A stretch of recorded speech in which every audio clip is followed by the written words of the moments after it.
Hello, my friends. This is Bobby D coming to you live from the Long Bon Super Philippines. Having an awesome time in the Philippines today. Hope you are as well where you're from. Hey, today I want to talk to you about life in Manila slums. Pagpag survival in the Philippines. Yeah, man. Life in Manila slums. Pagpag survival in the Philippines. Yeah.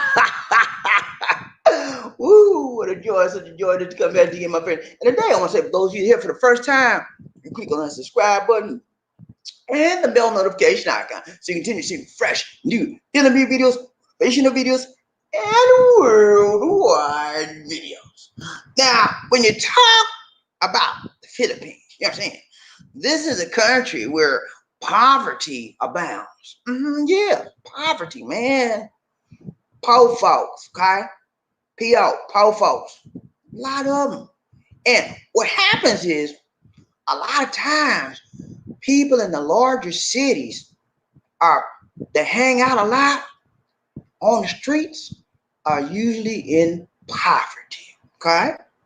And sometimes you just wonder, what do they do to survive? So today, I'm going to show you some things. And you're going to see what people do to make ends meet that don't have nothing but nothing from nothing, leave nothing. Okay? They have nothing but their own self. That's all they got. And I'm going to show you what they eat. Okay? Yeah, show you something they eat. And for those of you that are squeamish, you may not want to look at this video. Okay? And for those of you that are germophobic, you may not want to look at this video. Because I'm going to show you some stuff that people don't normally see. Okay? I'm going to show you some stuff that street life, how street life is. Street life, yeah. Not that street life in the USA. I'm talking about the Philippines, baby. Manila, slums. Yeah, slums. Okay? I'm not talking, slums in Manila is not like slums in USA. It's slums in USA is like a 4-star hotel compared to slums in Manila. Okay? Listen to me now. You people that been in Manila, you know what I'm talking about. You that have never been to Manila, you don't know what I'm talking about. So I'm gonna show you.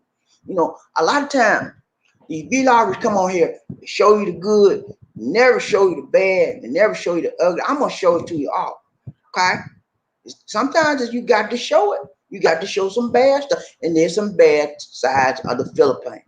Don't come out here thinking everything is lovely, everything is nice. Man, some things are nice, some things are pleasant, and then you hit smack dab into a wall of reality. Yeah, reality slap you in the face. Like, I didn't know that was out here. Ooh, this is nasty. I got to go. I don't want to see that. Yeah, yeah. It's called life, baby. Life on the street. Okay. Yeah, street life. It make you squeal, make you holler, make you want to slap somebody. Cause you're in the middle of the mix. And the mix stinks. You think everything pretty out there in the Philippines? No. Some nasty, dirty, stinking, low down stuff in the Philippines. Okay?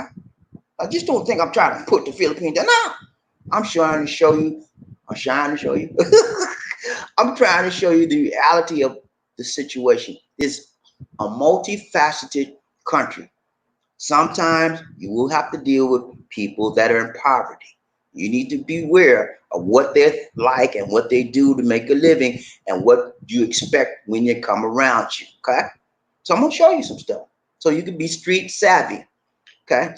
Have a street consciousness about you when you're out and about in Manila or any other large municipality in the Philippines. Okay? Cebu is somewhat like Manila, but it's not as bad. But it's a big city. And when you'll find these types of things in the big city, now you're not going to find people hanging out on the street and all like that in the province that much. Because province people are very, very independent. They're going to grow their food. You know, they don't go to, well, can you buy, I need rice, my back. They grow their stuff, man. They got animals, they got milk, they grow their stuff. So they're somewhat independent. They might not have a lot of money, but they got these two things right here, hands and these elbow, they know how to do the elbow grease. Work. You know that 4-letter word that some of the city folk don't like. WORK to the KKK. Work, baby. They know how, province people know how to work it, baby. Work it. They'll work their finger to the bone to get something to eat, and they don't steal. But city people, they do one of these. Anybody looking? I'm gonna give you some of this. That's what they do, man. Straight people. I'm gonna show you. All right, let's chit chat. Everything's been going good. Lisa and I still down on lockdown. She up there taking a shower now, and she'll be down after a while. But everything's going good, going good. Oh, I gotta tell y'all, listen. For those of you, I didn't do a video on this, okay? But ABSCBN. For those of you that don't know, that is the largest television station in the Philippines. ABS-CBN. Okay. Guess what happened, y'all? They shut them down, baby. They shut them down. Yesterday at 7:02 p.m., they shut them down. And NTC, National Telecommunications, NTC, National Telecommunications Center, that's the board that controls the licensing of the television facilities in this country and other telecommunications operations. They shut them. They had a cease and desist order delivered to the station, and the station had to shut the power, everything. So if you turn the ABS-CBN on your TV and you hear them you hear in the Philippines, you will get a blank screen, black screen. So you're gonna get, okay, shut down. And people are upset about it, you know. That's one of the major, it is the foremost station, television channel in the Philippines. And not only just they do television, they had to shut down the radios. They got 2 radio stations. They shut them down off the air. Okay. Now you say, why did they shut the TV station down? Well, I'm gonna tell you, it's a long story, but I'm gonna make it short. Long story short, they were up for license renewal for 2020. Okay. What had happened was, back in 2016, remember that when Duterte, the president, was running for his office to get the presidency? Guess what ABS-CBN did, y'all? Guess what they did? They refused to run one of his commercials. Oh, what did they do that for? And then not only did they refuse to run the commercial, guess what else they did? He paid them. He paid them to run his commercial, right? That's not, we ain't running nothing for you. That's what they did when he paid them. They kept the Monte. Yeah, they kept the money. Yeah. Can you believe? They refused to run a commercial advertising for his political, he's trying to run for office, right? And get political ad. They refused to return his money, and they refused to run the commercial. So the judge is, okay, you want to do like that to me? It's like that, huh? It's like that. It's like that. Okay. So he won the election. And he said, remember what y'all did to me? ABS-CBN, remember what you did to me, man? You took my money. That ain't right. Better get ready. For the big payback. That's what happened, y'all. The license was for renewal. Duterte, president, said you were not operating your company right. You did not return the funds I gave you, and he had illegal grounds. There's nothing illegal about what's happening here. So get that out your mind. Now he's doing the legal thing. They made him, ABS-CBN, for whatever reason, did not return his money until this year when he made a fuss about it. Then he returned. He said, I don't want it. He said, I don't want the money now. You do what you want to with it. They gave it to charity, but they didn't return his money until this year. It's been 4 years now. 4. So for you out there saying, well, ABS-CBN, they never did nothing wrong, stop that lie right there. Okay, stop it. Stop telling the lie. Get your facts right. They did not return the money until this year. They violated the franchise rules. Not only that, there was some other inequities where they were not, ABS-CBN were not paying some of their tax. They had tax issues years and years ago. Okay, they just now worked out the tax issues. Okay, so but it's too late. ABS-CBN is now shut down. Now, will they come back up? Of course, I think they will. ABS-CBN is a very excellent company, news channel. They have an excellent news broadcast. They have excellent programs, but they employ 10,000 people, and all of those 10,000 people are what? Furloughed, laid off, hit the street trying to look for a job. Okay, and it's shut down. It's locked down, baby. Ain't gonna find nothing right now. So what happens is the legislation will have to open up when they come back. I think they're coming back on like the 15th of May or something like that. Once they come back, the legislation can override that decision for shutting down this town. The ABSCBN has applied for a new license. Okay, they have an application pending for a new license. Now, what the thought was that because they had an application pending, the government would allow them to continue broadcasting until the application was approved. But guess what? It didn't work out like that. Government said, okay, was I supposed to let you broadcast while your application was pending? Not. And they shut them down. Okay. So that's where we are, y'all. Don't get angry with ABSCBN. Don't get angry with the president. It's just the law. Okay. It is the law. Everything is being done legally and above board. And so stop getting crazy. What they gonna do next? Stop, man. Stop that. Everything is legally done properly. Okay. And when the time is right, ABS-CBN will probably return to the airwaves. But right now, they're on shutdown. You see, all you're gonna see is a blank screen. I like ABS-CBN, but nobody's above the law. They did some stuff that was wrong according to the franchise rules and regulations. And now they have to pay the price for that. And you can be angry all you want. That's not going to stop. That's not going to bring them back on the air. You should be saying, well, I hope ABS-CBN get their act together, okay? And come back on the air, okay? All right. Just want to bring that up to you to let you know. I was going to do a video, but I thought I'd just tell you, okay? Now, if your buddy ain't here, tell your buddy, tell your friend, whatever, okay? Those of you that come to the Philippines all the time, you know ABS-CBN, the major station, TV station out here. They even have a paper station, pay-per-view channel.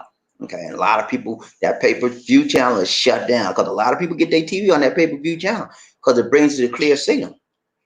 And anyway, all right, guys, let's get started. Okay, chit chat time's over now. We finna run this thing, baby. I'm gonna show you some stuff that you probably not be. If you've never been to the Philippines, your eyes will be opened wide. But if you've come to the Philippines and particularly if you've been to Manila, then you'll probably understand what I'm talking about because you've probably seen some of this firsthand, eyeball to eyeball. Okay, you probably seen it. But I'm gonna show you some stuff. I got a little jokey joke for you at the end of that, and then I got a motivational minute. I don't have a COVID minute. I don't have nothing but the truth minute. I got a motivational minute. One of my old videos I did, I'm gonna pull it up. It's pretty cool. When I have my Bobby the Internet Marketing Company, I got a bunch of these motivations. I'm gonna show you one at least 2 or 3 times a week. Yeah, that's what I do, baby. I educate you, I inform you, I inspire and motivate you to a certain degree every time. That's what I do because I like helping people. That's my thing, man. That's my call. I'm a helper, man. I'm a communicator. I'm a leader. I guide you. I motivate you. I inspire you. I don't want to see you down on the ground. When I see you down on the ground, I look at man, come on, get up, get on up, get up, get on up, get it on the good foot. I try to get you up, man. I don't like to see people. Hey, I look at you. When I see you, man, when I see you, I see all of the God-given potential you have to be the best you can. And I try to bring it out of you. That's what I do. Okay. So don't get mad, man. Sometimes I talk too much. Okay, I'm just excited, man. I just like doing it. Don't get mad at me, man. That's how I am. I'm sorry. But I'm gonna try to speed it up. That's one thing I'm working on. I'm trying to get faster because I know you. Why don't you come on, man? I know it frustrates you. I'm sorry. That's life. I'm sorry. I'm working on it. Okay. In fact, I'm gonna rush through this so y'all can see that I'm working on it. All right, let's rush through this. Okay. New lease. I'm rushing. Watch this. Okay, y'all. We are going to begin to show you the thumbnail. That's what we do. Watch this. Here's the thumbnail for today. Okay, you see the lady right there? She has a little boy with her, and she's got her hand stretched out. Stretched out, man. Why she have her hand stretched out? Because she wants a Monte Hante. Yeah, man. She trying to beg. That's what you do to survive, baby. On the street life, you have to hold your hand out. and you had to have a little kid with you, and the little kid had to look like they're hungry, and you hold your hand out, and you have them dirty clothes on. You said, Mister, can you spare a dime, please? Mister, can you spare a centavo, please? I'm hungry, sir, please. That's what they do. Street life. And for you suckers out there, I'm talking about you straight up suckers. Yeah, you. Come out of Manila and say, oh, I'm so sorry, man. I'm gonna give you 100 pesos. That number. You're a sucker. You're a big fat sucker. Lollipop. Don't do it, man. You don't know where that money's gone to. You say, Mama Christian. I'm a Christian too. I'm not gonna tell my pocket give no money. You want something to eat? Look here, man. You hungry? Let's go to Jollibee. I take a Jollibee. No, I don't want to go. Oh, come on, man. You said you're hungry, right? 9 times out of 10, they don't want to go to Jollibee because they ain't hungry. They just want your Monte Hante. You got me? They want your money, man. So don't be no sucker. Don't be no lollipop. Oh, man, I'm so sorry, lady. Man, here, I'm going to give you, can I give you 500 pesos? Anything, ma'am. I don't like to see you like this. That's what they want. They want to pierce your heartstrings. It's like the boy we met in McDonald's, remember? Oh, yeah. This is back there hollering at me like she always did. She said, just like the boy we met at McDonald's. We met a boy at McDonald's, and the little boy, we getting out the car, right? Me and Lisa were getting out the car. We're going to get some lunch. The little boy ran up on me before I even got out the car. Sir, he looked pitiful too, man. He was dirty clothes. He looked like he needs some help. He really did, but he wants some Monte Hante. I said, look here, man, I don't play that. I said, you messing with the wrong person. You holding your hand out to the wrong person. He said, what you say, sir? I said, you heard me. You speak English because you got your hand out.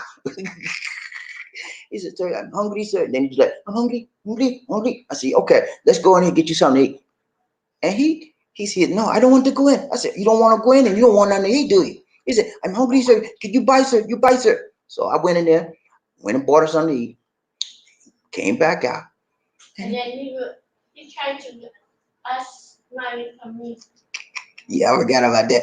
Lisa D remember everything, boy. When I went into the store, I went into McDonald's, right, to buy food for the boy. While I'm in McDonald's waiting for his food to be delivered, to be served to me, he comes and asks for Lisa D, beg Lisa D for money. And she's sitting in the car waiting on.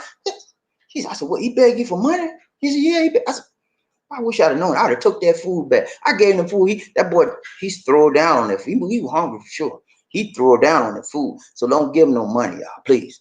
Give him some. If they're hungry, look at. I'll take it. Jollibee, Jollibee, McDonald's, something like that. Don't give him no money. Don't be no fool. Okay. All right. So showed you thumbnail. That's thumbnail for today. Survival, man. And they have to survive. They gotta find food. They gotta buy food. They gotta eat. They gotta sleep. And you know what they do? They eat. They sleep on the streets, man. Most of them, cause they don't have no place to sleep. Street people, man. This is how people survive in the big cities. When you don't have nothing, you don't even have a pot to piss in. Okay? You sleep on the street. A lot of them get these little cardboard boxes, and they flatten them down. And one of the big things they do to sleep areas, they go under a bridge. And the reason why, because if it rains, they cover it, right? That's what they do. They find places, and then they'll make like a cardboard shack, all cardboard, and they just enclose it and to keep people from looking at them, all that kind of stuff. Anyway, let's get started, y'all. I'm gonna talk to you today about some stuff, so when you're dealing with the Philippines, it is a part of it is poverty. Now, I don't think that the whole country is just poor. I mean, the whole country is not poor. It's just a certain percentage. It used to be 30%. Now the poverty level is decreased. It's like about 25, 26%, and it's going down every year because the Philippines government is doing a better job of getting people out of the poverty zone. Okay, so maybe 10, 15 years from now, it may be 5%. I don't know. I hope so, because the Philippines before the COVID-19, Philippines was one of the fastest growing economies in Southeast Asia. Okay, it was. I'm thinking it's going to get back on their track. We'll see what happens, but the economy is doing great. Was doing great prior to COVID-19, so we'll see. All right, so let's take a look. Let me see which one I want to do first. Okay, that's a good one. All right. See a lady again, right? Watch this lady now. It's right there. Experts say 20%. Okay, no, I don't want to do that. I want to do that. I don't want to do that. Hold on, hold on. Did I put the right one up? I missed one, y'all. Hold on. Hold on. Excuse me. Give me one second, y'all. This is what happens when you have to do all your graphics and all your work and then do the presentation. And it's a lot. That's why I want to get me a staff. When I'm telling what to do, have my graphics ready, and everything is in order. Now I got to backtrack and figure out what I am. Okay. All right. I missed one of my graphics, y'all. Okay. Don't worry about that. Oh my goodness. Lisa D, please. She's back there hollering again, y'all. I don't know what's wrong with her. Anyway, okay, listen to this. We're gonna talk. Let me give you a little brief introduction. We're gonna talk about street life. We're gonna talk about the poverty in this country, street life, and we're gonna talk about the food. Okay, those are the three areas we're gonna focus on. And I left that slide out. That was my focus slide. I left that slide out unintentionally. Anyway, but that's what we're gonna look at. And those of you that are here want to look at that, fine. I'm with you, man. Hey, I'm all for you. You're in the right place, baby. But those of you that are here that don't want to see that, step, baby. Keep it moving. Toodaloo. Bye-bye. Yeah. If you don't want to be here and look at that, go on, man. It's okay. I'm not going to get mad at you. We all right. I'm not mad at you, man. You got to do what you got to do, and I got to do what I got to do. Okay? You all right? You good with that? All right, let's go. All right. Watch this right here. Okay. First lady. See that lady right there? She with the boy again. Still got her hand out. Got them little shorts on. She know she got some shorts under there. She's nasty looking with. And they didn't want to be that way because they want you to think they in bad shape. And they want you to feel sorry for. I'm sorry. You don't be no fool. I just told you that. Experts say 20% of the Filipino children are underweight, and the Philippines is ranked 9th in the world for the number of children with stunted growth. About 1 of 5 of Philippines 106 million people live in extreme poverty, getting by on less than $2 a day. Some of them get less than that. Some of them get by with no dollars a day because they don't have no money. They can't make. If they can't get no begging money or no scrounging up money, they have nothing. But they're gonna find a way to eat. And I'll show you this at the end of this. I'm gonna show you what they do. They always find a way to eat. So don't get all perturbed. Wait, if I don't give them this money, this person's not gonna eat. You see this lady right here? Watch this lady. Does she look like she's starving to you? Look at them big, thick thighs she got. That big belly she got. Does she look like she's starving to you? She look like she nasty, but she ain't starving because she finding a way to eat. The little boy ain't starving either. So don't let them pull at your heartstrings up. I don't know what I'm gonna do, sir. I'm starving, sir. I need help. Don't play that thing, man. Don't play that. That don't do nothing for me. Okay, I don't feel sorry for you. First of all, you in that position. You put yourself in that position. Okay. Everybody's accountable for their own actions. Okay. And when you look at the biblical perspective, the Bible said the poor will be with you always. So don't come at me with that. I'll buy you something to eat later, and I pray for you, but that's it. Don't you ain't getting no Monte from me. I don't play that. I don't roll that like that. All right. So told you about that. So all right, we got that. All right, watch this one. Hold on. Get the next one. All right, watch this. Poverty data. I got some poverty data for you, okay? Because you need to know the statistics. You need to know the stats, man. I just can't say this and that and didn't have no numbers. You need to know something. Anytime somebody tell you something, say, show me some numbers, okay? I'm play that game. All right. In the Philippines, 16.6% of the population live below the national poverty line in 2018. In the Philippines, the proportion of employed population below $1.90 purchasing power, parity a day in 2019. It's now 22.7%. Used to be $1.90. It's moved up a little bit in 2019. For every 1,000 babies born in the Philippines, get this, y'all. Get this now. For every 1,000 babies born in the Philippines in 2018, how many died? 28, baby. 28 babies died before their 5th birthday. That is a staggering figure, ladies and gentlemen. That is an unbelievable figure. 28 die out of 1,000. 28% die before their 5th birthday. And this we could do a whole another broadcast. What is called? What is the reason for that? Why? Well, one simple answer: poverty. Poverty can stunt your growth. Poverty can make you sick. Lack of funds, lack of health, lack of sustenance can take its toll on you.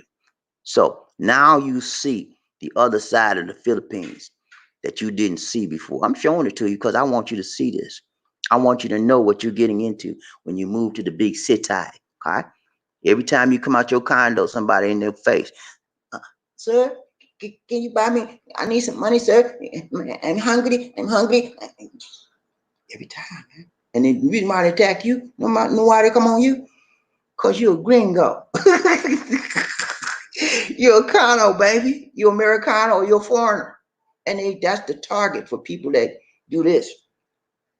Every time I turn on, somebody running up on me. If I go to the mall, my big place, whatever, run up on me. Because I'm foreign. And Lisa D handled it. She said, yeah, no. Hindi, Dili. You know what I mean? No. You ain't getting nothing here. And she take care of me. Because I be like, Lisa D, handle it. I said, look, man, you want something to eat? You don't want that? I said, get out of my face. Anyway, but you see the situation that is in the Philippines. Poverty is abundant. And especially in the major cities. Okay? In the major cities. All right. Hold on one second. Okay. I'm sorry, y'all. I tell you, they got this thing. I got my focus page right here. I'm gonna bring it up right now. I couldn't find it because they got this thing crazy. They got this thing. How you have to, they don't have a name on. You got to visually inspect it. And I didn't see it. Okay, our focus is gonna be on poverty, right? Survival in the streets, and then the food issue. We're gonna look at all of that as we look at life in the middle of slums, Pagpag survival. We're gonna find out what Pagpag means. Okay, and that food look good, don't it? Don't that food look good? Man, all that chicken in there. I wish they put all they need to do is put some barbecue sauce on them, and we can throw down, baby. It looking good, isn't it? You're gonna find out what that's all about in a little while. So let's keep on going down the line, okay? All right, told you about that right there. 28 babies die out of every 1,000 babies. That ain't no joke, man. When children die before they had a time to live on this earth, it's sad. But that is the reality of this poverty level in the Philippines. Okay, watch this. Here we go. There are, excuse me, there are 3.1 million homeless people living in Manila. Okay, 3.1 million. That's a lot of people, man, on the streets. The city is the highest homeless population of any in the world. In the world, man. Can you hear me? Highest homeless population of any city in the world. More than 1.2 million children are homeless, and over half of these are found in where? Manila. Yeah, Manila. That's the home of a population of homeless people, all circulated and all densely surrounded in the Manila area. Why are they in the Manila area? Why can't they go to other places? Well, because Manila is where they can get. They supposedly supposed to be able to get work, supposed to be able to make it, supposed to be able to move up in life. But a lot of them come from these little province towns, and they just don't have the skills to pay the bills. Can't get no jobs, can't find no place to stay, and then have to wind up on the street. And as you can see, this lady right here, she's in poverty. She had a baby. Baby gonna grow up, and generation after generation after that cycle needs to be broken. And the only way it's going to be broken is when the government helps the people that need help on the street. And they're doing it because the poverty level is going down year by year. Okay. So see what happens. People on the street. And Manila is the place where people are on the street the most in Manila. Okay. So let's talk about what do they do to make a living? What do they do? They have to go on the streets. They have to find money. They have to find something to do that will get them something. If they need to eat, they got to find money to eat the food, buy food, right? Shelter. They don't have to worry too much about shelter because they sleep on the streets. Or they can, find some place to lay down. Some of them lay right on the sidewalk. right in front of your, you come out your condo. You got to walk over them to get on the street. And then when they wake up, they see you, they grab your legs, they suck, and they have something. Give it down, sir. Give me peso. You know, they that's what they do. They beg. Some of them don't beg, they steal. Okay. Not all of them, but a lot of them, some of them do. Okay. So that's what you do. See the boy right here? Watch this boy. See what he doing? This is morning routine. He go to the trash area, the dumpsters, dump trash places. He scrounges through the trash to find something he can use, something he can use to sell, something he can use to eat, something he can use, anything that he think would be of use. He looks to the trash for it. That's his morning routine. And at night, he got a different routine. Okay, and I'll tell you about that. I told you, when you're on the street, you got to hustle. You got to do whatever it takes to survive. This little boy should be in school. He out here running through the trash. And a lot of the street kids, they don't go to school. Their school is the street. The concrete jungle, that's their school. And they learn street life the hard way. And when they live on the streets, they act like street kids. And street kids can be very, very violent because they learn it. They learn that you have to fight to survive at a young age. And they learn fast. They get raised fast on the street. Normally, most of the time, the parents that have the street kids are just about young as the kid, about 10 years older than the kid, maybe 15 years old. They like brothers and sisters. So the little boy said, he get to be 8 years old. Mom said, come on here, Johnny. Come here, Johnny, let's go. He said, you can't tell me nothing. He said, what you say, Johnny? I said, you heard me, lady. You don't tell me. You know, that's how they do, because they feel like they're partners. They don't feel like that's the brother. They even call them by all kind of crazy stuff. When you're raised on the street, man, it's a whole new genre and a whole new mentality. And they learn fast. And they learn hard. It's a hard life. Hard life living on the street. You think it's easy waking up in dirt, filth around you every day, and you can't find no place to wash up, can't find no place to shower, and you got dirty clothes on you, and you got a whole day, all day long, you thinking about what I'm gonna eat. You got to find some place to get water. What I'm gonna eat. What I'm gonna do. That's all on your mind. Survive. You know, so you do whatever it takes. Some of them steal, some of them rob, and then what happens a lot of times, some of them get involved with what? Droga. What you mean droga? Drugs, man, drugs. That's shabu, illegal stuff. They get hooked on that stuff, and when they get hooked, they got to have that Monte Hante to buy. So they do whatever it takes. Little kids, man, drug addicts, little kids, 10, 8, 12 years old, running around here. Anybody looking? Steal. I need money. Buy shabu, shabu, shabu. And they beg all kind of stuff, man. I'm telling you, it's a hard life on the streets, okay? What you buy right now? What do you buy? Some boy right there, they running gang, man, street kids.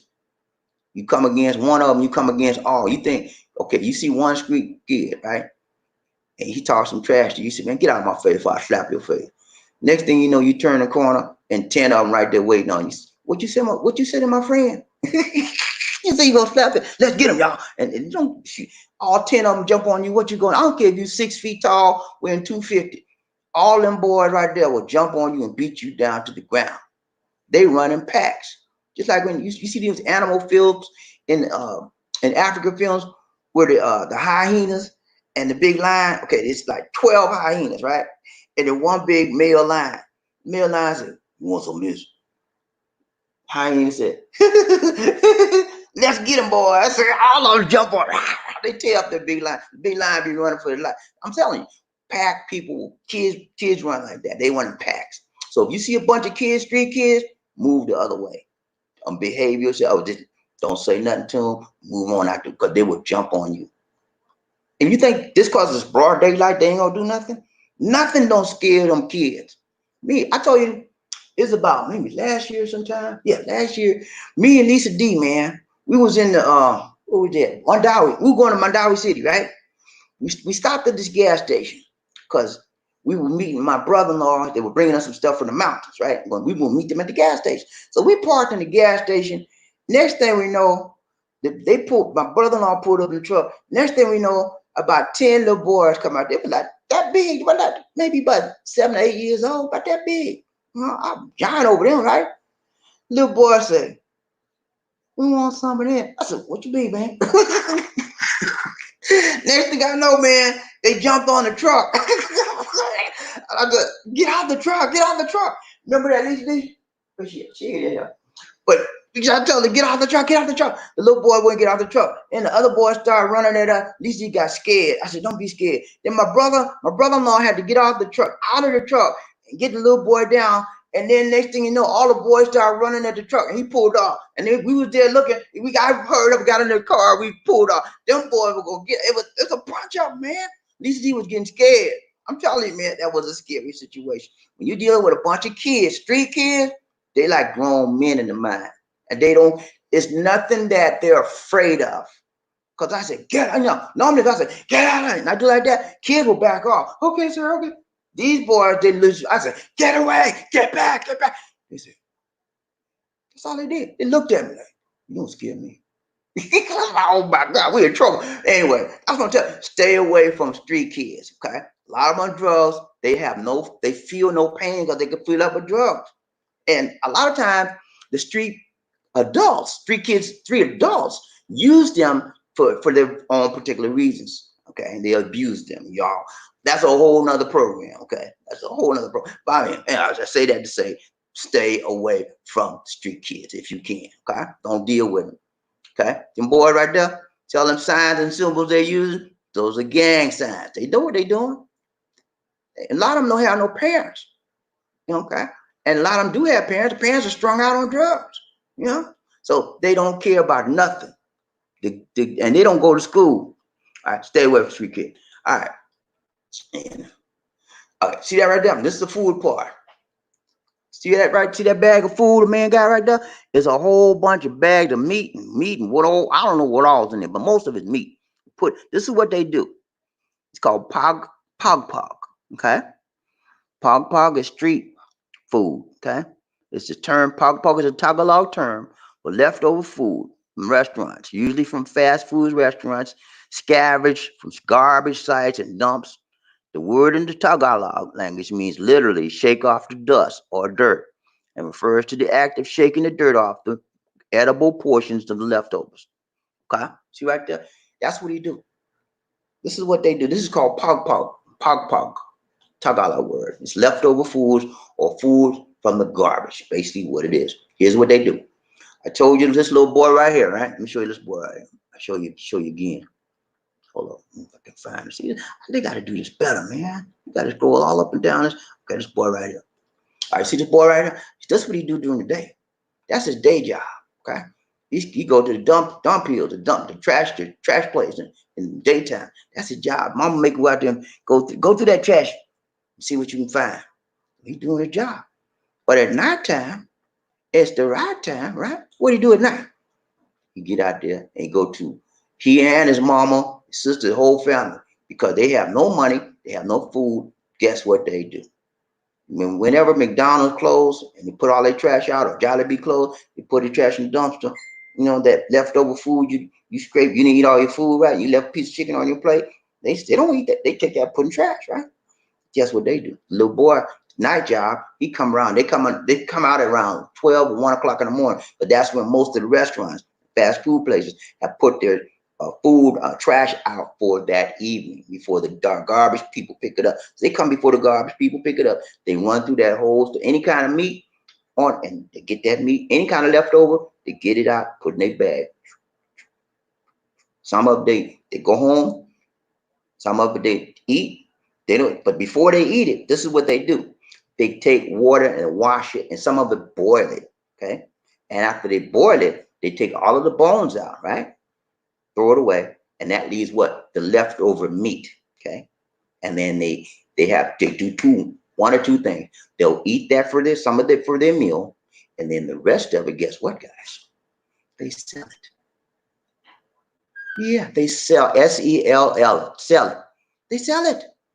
You said when people buy that nasty food, yeah, they buy it, man. You know, they sell it at a cheap, very, very, very cheap rate. And the truth be told, a lot of the street food that you like so much, that's where it comes from, brother. That's why I don't eat a whole lot of street food. Okay? Listen to me now. I'm telling you what I know. Think I'm just making this up for you? For your pleasure? No. It's the true, man. That's true that. Okay? Listen to me. What happens is a lot of the street vendors, because they're trying to save money, they will go to these pog people and say, look here, I need 5 pounds. And so how much you gonna charge? Give me five, give me 100 pesos. Hey, cheap meat. And they take that same meat. They know where it came from. They take that same meat, go fix a little whatever they fix, adobo, whatever. Hey, sir, you want that? And they charge more money for it. Okay. But it's infested meat that they say they cleaned up by boiling. I don't know about it, but I'm telling you, man. That's what now you see what they do. Now you know what pog is. When you ever hear pog again, somebody say, "Yeah, man, let's go down to the pog shop." You better let it. Okay, I'll see you later, man. I got to go. Don't do it, man. Don't do it. You don't know what you're getting into because I'm gonna show you the health ramifications of it. But it's a lot of things can happen to you. But here's the thing about it: many of the Filipinos they know that is pog, and a lot of the Filipinos enjoy it, man. They would prefer pog meat to a clean dish because number one, it's cheaper. And most Filipinos that are on the street or that level, they want to try to save Monte. Every peso they can save, they try to save. So they'll take the cheap stuff, and the cheap stuff to them tastes better than the regular stuff because they have acquired that what taste. Okay, so pog is going to be here in the Philippines.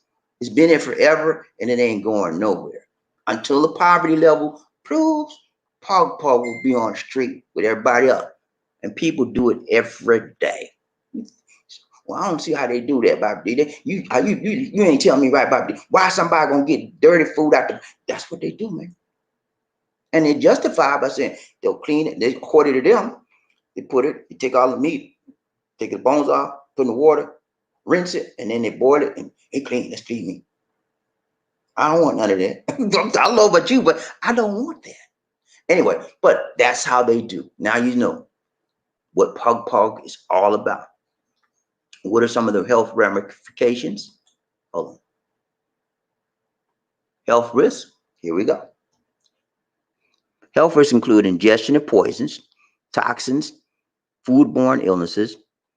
The National Anti-Poverty Commission warns against eating pog because of the threat of malnutrition and diseases such as hepatitis A, typhoid, diarrhea, and cholera. Okay, so those are just some of the things that you can get when you eat the pog. But the thing about it is this: people eat, and this is another picture of it, same thing. People eat it every day, and not of them don't even get sick. You know, I think because their bodies adjusted to the germs and the bacteria. You know, I don't know, but a lot of people eat it every day, and if they didn't have pog, they wouldn't be able to buy food because pog is cheap. You got every little in Tondo, which is in Manila, every corner got a pog dealer. They got meat, cheap meat, and everybody knows it's come from the garbage. They don't care. As long as it's cheap, they can buy it and it tastes okay, and their belly full, that's all that matters to them. Okay. Health implications, they could care less about. Okay. But this is what's happening in the streets of Manila. Okay. Slums of Manila. Pog, survival. People do what they gotta do to survive. If it means eating a piece of meat out the garbage, who cares? You know, that's their mentality. I mean, I wouldn't do it. I mean, but you know, that's me. But that's how they live. I'm trying to show you. You know, everything in Manila, everything in the Philippines is not beautiful, nice. There's some seamy, there's some distorted type things out there, and this is one of them. You know, but I am not putting this down because this is a culture related to the Philippines, and this is a part of their culture in the Manila area. I think it's not right. It's not right for me, but I don't want to judge them and saying it's not right for them because that's what they do. And this is their country and this is their culture. Who am I to judge them? Yeah. For me, I can judge myself. I wouldn't participate in that, but it's perfectly, that's what they want to do. And they understand the ramifications of it. It's perfectly fine for them. Yeah. That's just the way they live. Okay. I'm not trying to bash the Filipinos, street people for doing it, because that's their thing. That's where they live, and that they've been doing it for eons and eons. And who am I to say don't do it? I wouldn't do it, but that's their thing. Okay. All right, y'all. That's I want to bring that to you, man. So you guys see how people live in Manilas and slums, and they use that pagpag all the time, and people enjoy it. It's good. I've never tasted it, but from what I'm hearing, people eat it every day, and they say it's good. So, anyway, all right, guys. I just want to bring that to you now. Let's see what else we got. We got. All right, I got a little jokey joke for you, and then we're gonna do the motivation thing. Hold on, let me find it. All right, this is gonna be a quick joke. A quick joke, okay? It's a video, small, quick video. So I need your attention, okay? I need you to pay attention. It's gonna be real quick. If you get it, fine. If you don't, fine, but real quick. All right? You ready? I say, are you ready, man? I say, are you ready, man? Let's go. All right, watch this. Не ляжешь. Давай, давай. О, сука! Барабанная дробь? Это был вызов, ё-моё. Ты жив? Точно? Еба! Несёт скоро. Язык на месте. Все на месте. Блядь, глаз. Не ляжешь. He slapped the taste out of his mouth. I thought that was funny, man. I said, what? The little boy said, the little boy did him a good job, though. He said, shoot your body out. The man said, okay. That's all you got? Huh? What'd you say? Sorry. He said, that's all you got? Okay. The man came back. The man was twice his size. He almost popped his head off his neck. Now, little boy fell on the ground. Anyway, that was funny. All right, y'all. That's it. Okay. I got to show you this. This is a motivational minute, and then we're going to ride the train. Okay. That's all we're going to do, man. We're going to have a good time riding the train. We'll meet, greet, talk to each other, support each other, and reach and teach each other. Okay. That's what we do. All right. Let's see this motivational minute. It's going to take about a minute, maybe 2 minutes. Yes. And we're done, and we'll start riding the train. Okay. You with me, GP? Let's go. Dear haters, you're not worth my time. Don't let bitter, unhappy people drag you down to their level.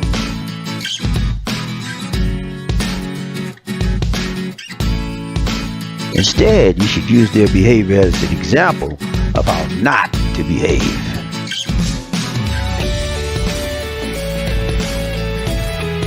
Be grateful that you are nothing like them.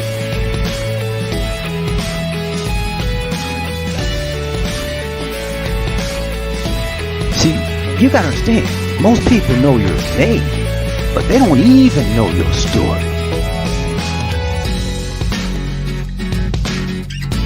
Never judge someone without knowing the whole story.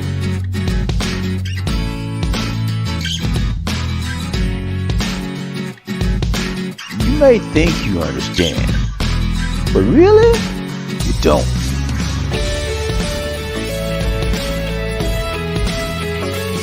Judging people you don't know for the things you don't understand is just plain stupid. No one has the right to judge you because no one really knows what you have been through. They might have heard stories, but they didn't feel what you felt in your heart. And over time, you begin to see that some of the most poisonous people come disguised as friends and family. Now you know, dear haters, you're not worth my time.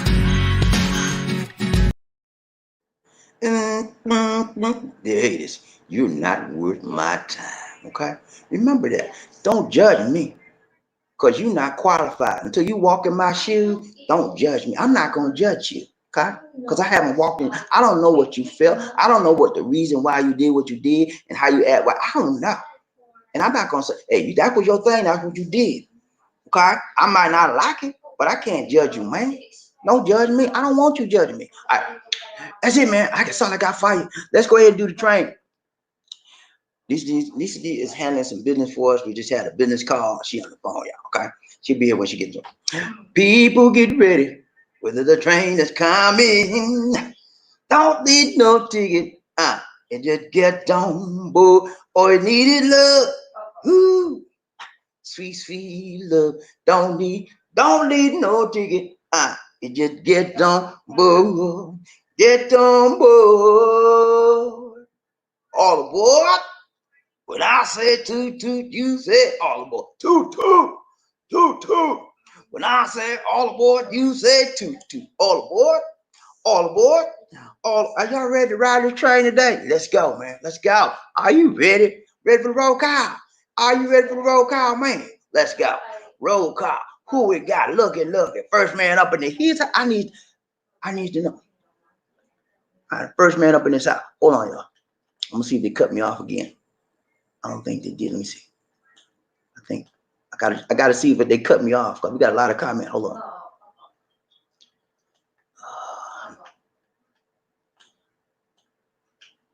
Okay, they didn't cut me off. Thank goodness. All right, y'all. I gotta find the first man up in his house. Who's the first man in his house today? I got to know. Inquire mind needs to know. I needs to know. I got to know. Who's rubbing up, toughen up, butt up, and be the first man in his house? Can you tell me somebody? I needs to know. Who ready say they're gonna beat them Saints? Who there say they're gonna beat them? I need Murphy Hayes, what's up, man? Yeah, I ain't good to see you. Murphy Hayes has claimed the dubious distinction of being the first man up in his house. What's up, Murphy? Good to see you. Good to see you. Need me? Need me, Lucy? Okay, she handling some business, y'all. We waiting on that call. Good to see you, Murphy. He said, hi, Bobby D. Toot, toot. That's right, baby. That's right, man. Let's go. Ride train, Bobby D. Who looking? Who this is? He said, PMG 2007. Paul. What's up, Paul? He said, what's up, Bobby D. Hey, man, we doing good, man. We doing good. I had my breakfast this morning. I had fish, and I had some rice, and I had a little bit of vegetables, and I'm feeling all right. You feel good, man. I got a full belly. I got me a cup of coffee, man, and I'm talking to my best people in the whole wide world, my YouTube family. I'm doing good. Lisa D trying to handle some business. She be here when she get through. Ride train by Lisa D. One day, other. Michael Coffee need some coffee. What's up, Mr. Coffee? Yeah, man. He said, Lisa D and Bobby, hello. I went to Manila in 2017, year on a nurse mission. The squatters in areas slums can be dangerous from the nurse. Yes, sir. They are very, very dangerous. For those of you that are heading to Manila when the lockdown's over, you better be careful. And that's if it's your first time, because things can be very deceptive. You think you're safe. As soon as you get out your hotel, 15 kids run up on you. Hungry. And you getting a little scared because 15 little kids all at once can be very, very overwhelming. And you have to be careful, man. So what you do is you back that thing up. Say, I'll be right back. I'm gonna get some money. I'll be right back. Go in the hotel and call the guard. Come back at the hotel. Look at, man. You see them kids? I need you to get rid of them. You know, don't handle when a bunch of kids.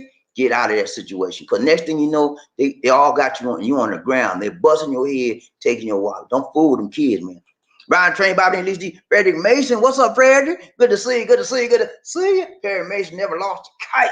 He said, good morning, Bobby. Hey, good morning, Frederick. Good to see you, man. Ryan Train, Bobby, and Lisa D. All my regular people in here. Good to see you, man. Dion, what's up, Dion? Yeah, man. Dion, where you been, man? I ain't seen you in a few days. You all right, man? Good to see you. You on the lockdown. I bet you are. Ryan Train, Bobby, Lisa. He said, good morning, Bobby. Hey, good morning, Dion. Good to see you, man.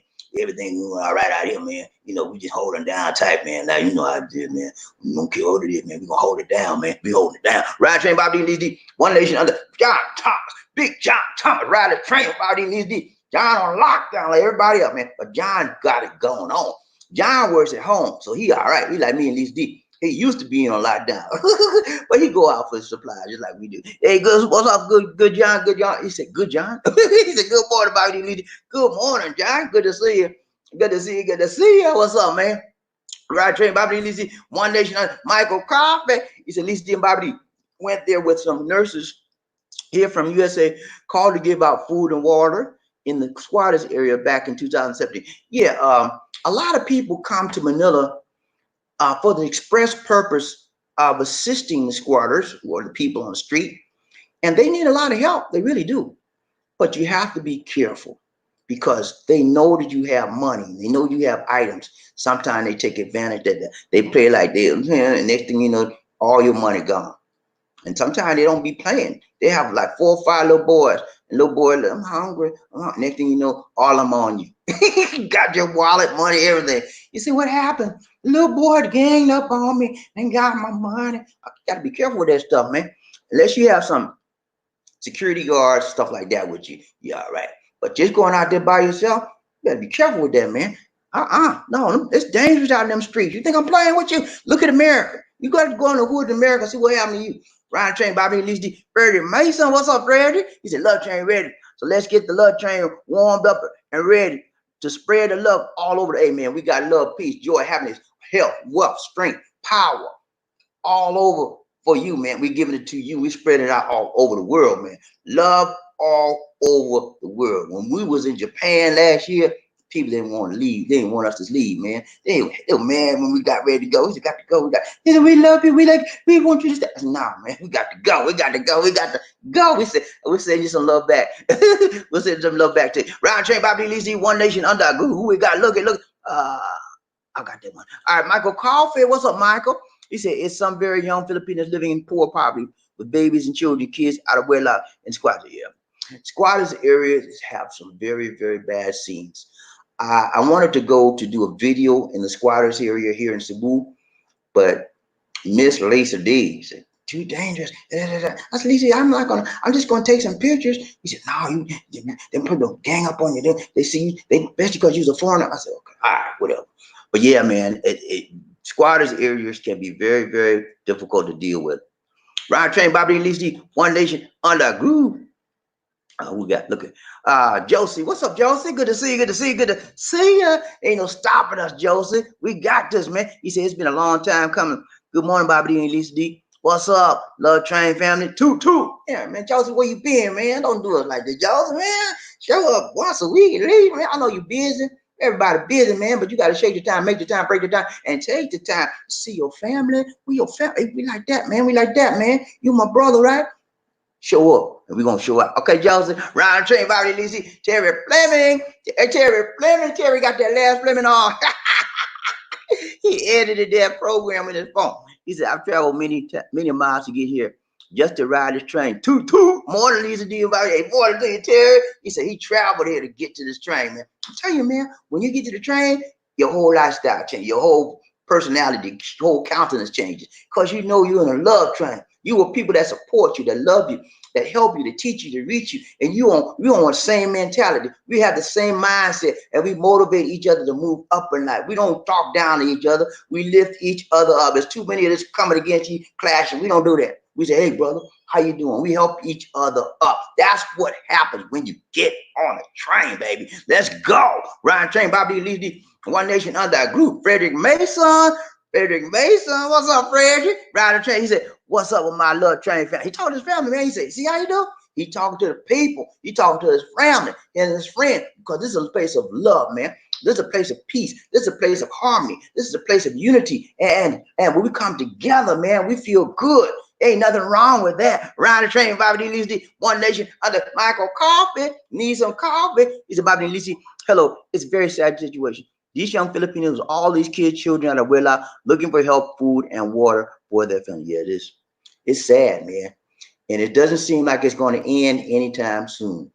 This is a generational curse on these children and people that are involved in this lifestyle.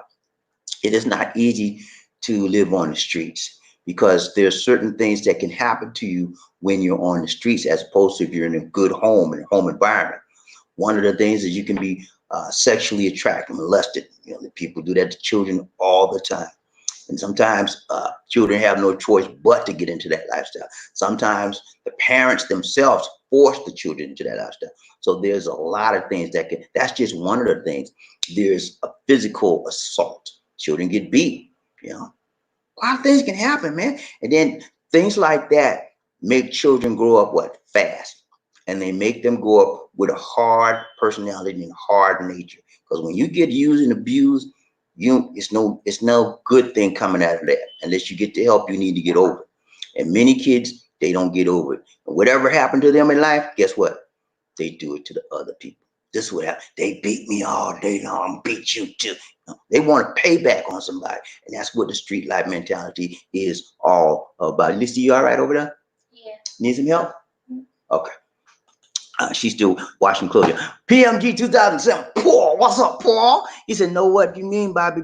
Being in Manila, and there are some great, nice places, but I never go into the slums. So much danger there. Sad what goes on in the slum. None should ever have to live that way. No, I don't think anybody should have to live that way, but the reality of it is that it happens, and it's a bad situation. I feel, I feel somewhat remorseful and sad for the people, but at the same time, I'm not going to be a sucker. Okay. I'm not going to be your next victim. I'm not going to give you no money in your hand because I don't know what a lot of those street people are on drugs, man. Droga. As soon as you give them that money, go buy some more shabu. Or they give it to mama and mama buy shabu, I don't pray that. I want my money. You want, I'll get you something to eat. Okay. You say you hungry. Let's go Jollibee. Come on. Come on. Half the time they don't want to go because they're not hungry. Like I show you that lady with a hand like that, like she hungry and big thick thigh. Then she got the lady eating good every day, man. She like, I'm hungry.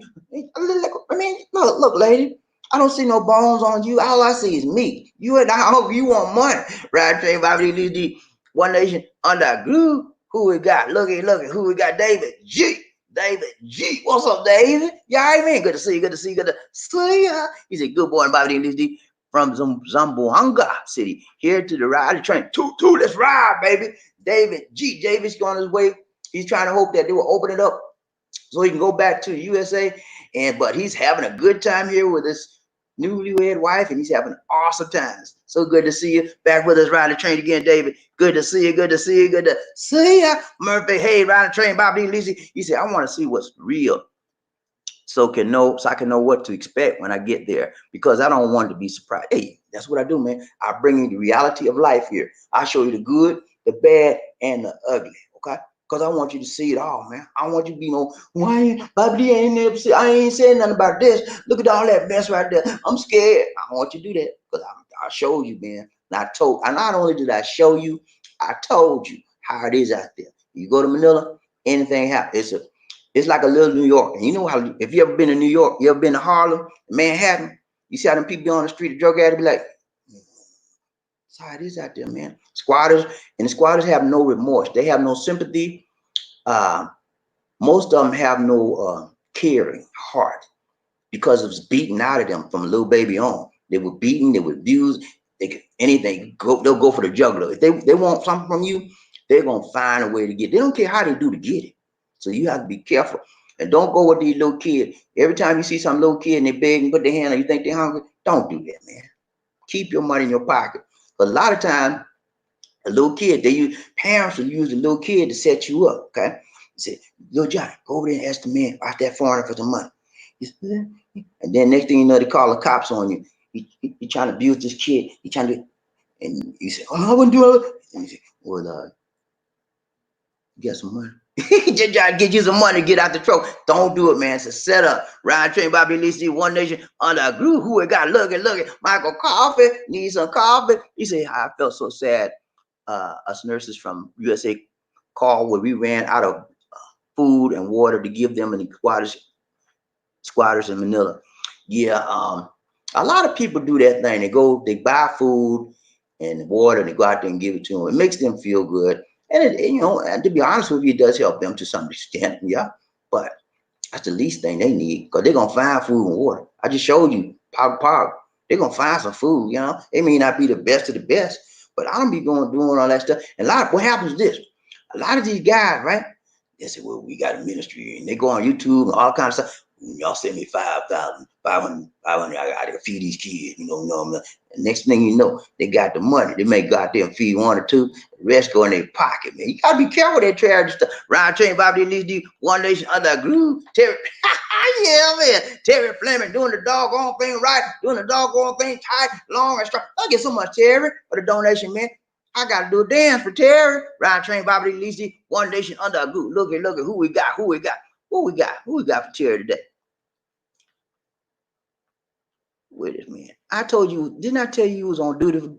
Didn't I tell you was on dance duty today? Let's go now. The hardest working man in the business.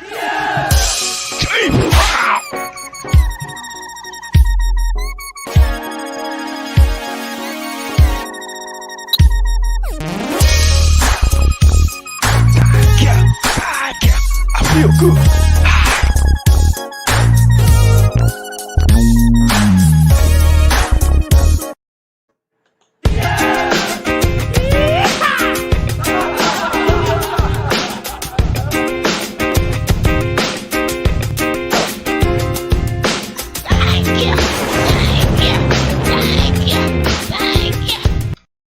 Thank you so much, Terry Fleming. In his house, Lisa D said, thank you.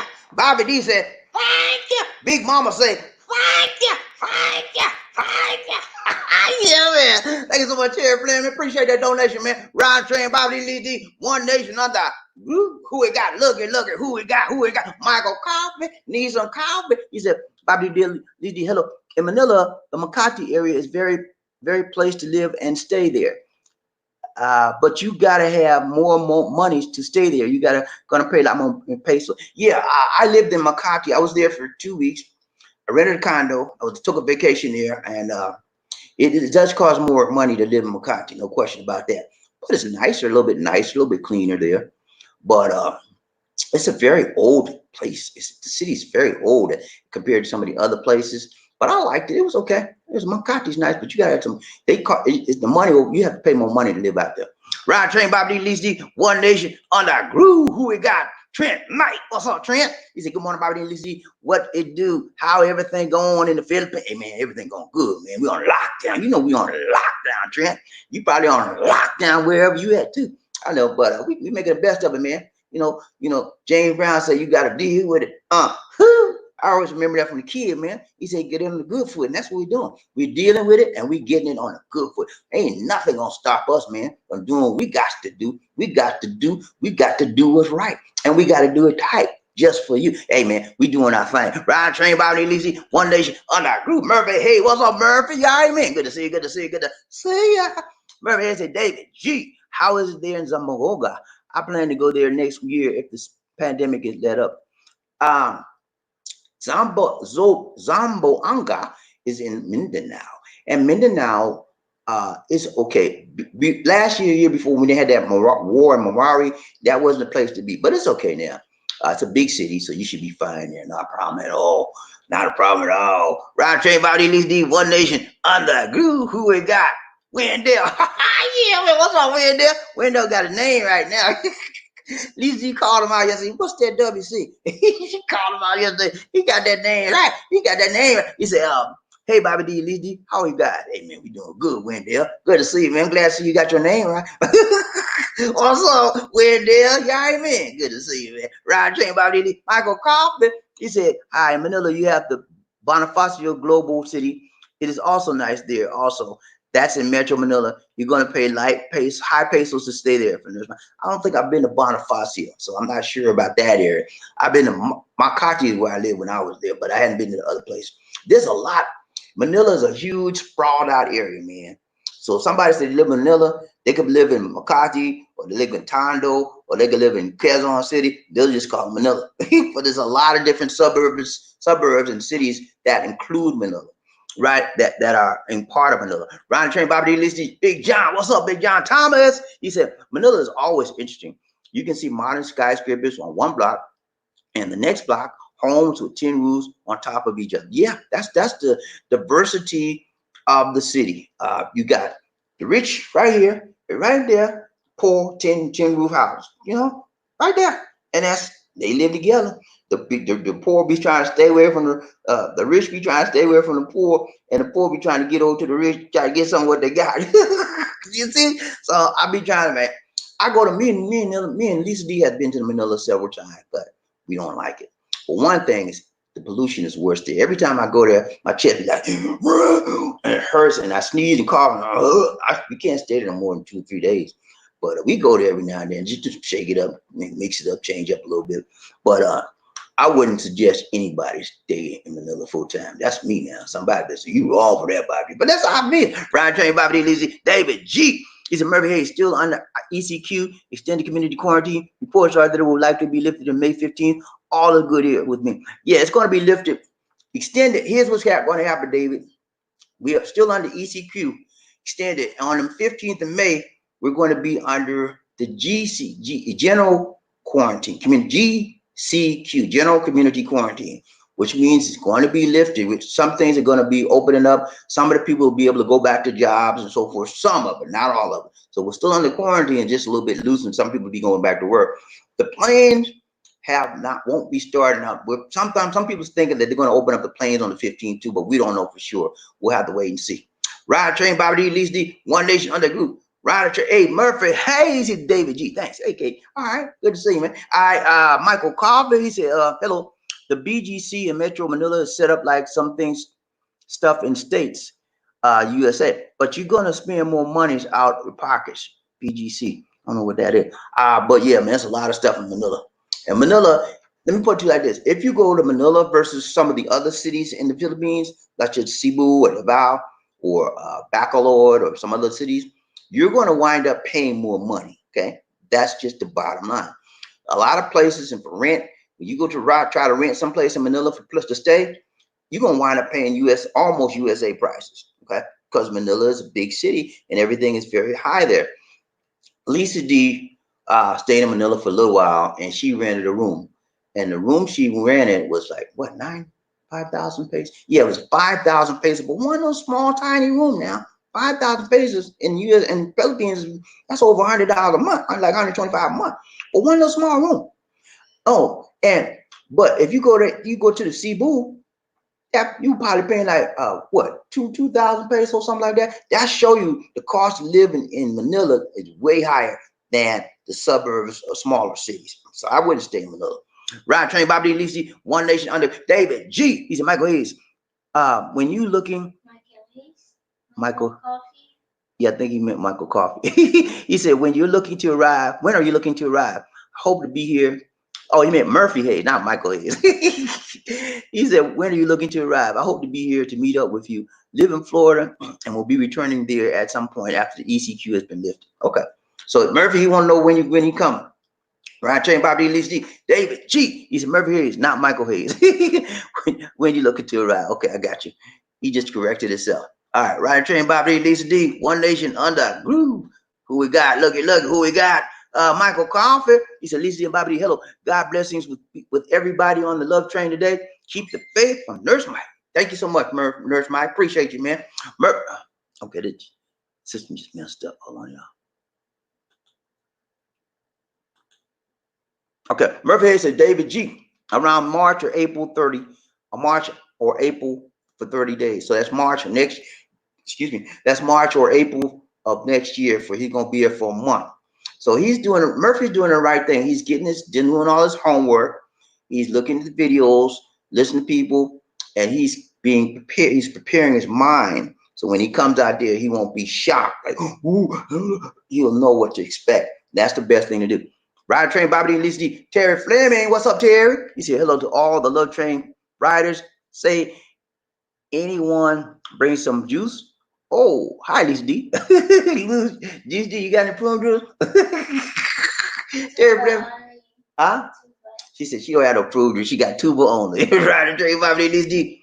Ron Metcalf. What's up, Ron? How you doing, Ron? He said money's going to feed family. Man, you sound like you're making fun of their starving situation there. No, I'm not. I told you at the beginning of the show, Ron, I wasn't making light of the situation. I was just telling you the facts of how it is. And yeah, the money goes to feed the family. They have to do what they got to do. I told you, Ron, I bring the good, the bad, and the ugly. And I'm sorry if you have that impression that I was trying to make fun of them. No fun intended. I'm just trying to bring the situation up, and I do it in an entertaining fashion, Ron. So I am so sorry if you took it the wrong way, But Ron, looks like you're new here. You don't know me, so you need to be careful what you say, because a blue wrench might get you. Okay, Ron? Right, Trey, Bobby, Lizzie, One Nation Under Glue. What's up, David?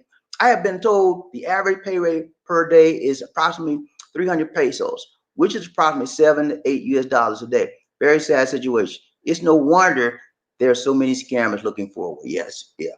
Average pay is around 3. It's depending on the vicinity, the area you're in. It could be up to 500 certain places. Here in Cebu, it's usually around 300 to 350, something like that, depending on the job. Some jobs a little bit higher, some jobs a little bit lower. Most of the store clerks usually get about 200 to 250 a day, and they're mostly on contract. But yeah, the wages are very, very low here, and you have to work a lot of hours to make a little bit of money. That's why I said people come in here, well, I want to get a job in the Philippines. You don't want no job here, man, because the money they pay you is not going to be like the pay you were getting from where you came from, and you're going to be upset. You're going to have to work a lot of hours to get a little bit of money, and it's still not going to be enough. If you coming to move out here, you need to have US dollars, okay? Make you holler. Ryan Train, Bobby D, Lisa D, One Nation Under Glue. Who we got? Look at Frederick Mason. What's going on, Terry Fleming? He said, what's going on, Terry? Yeah, all right, man. Good to see you. Good to see you. David G. He said, my wife's family lives not too far from KCC Mall in Zamboanga City. Okay. She's not far from the big mall in Zamboanga. So that's good. I mean, she's close to all the action, where the action is. That's a good thing. Ryan Train, Bobby D, Terry Fleming. Oh, all's good, Perry Mason. All right, good to see you, man. Ryan Train, Bobby D, Lizzie, Ron Metcalf. He said, I have several friends there. I have several friends.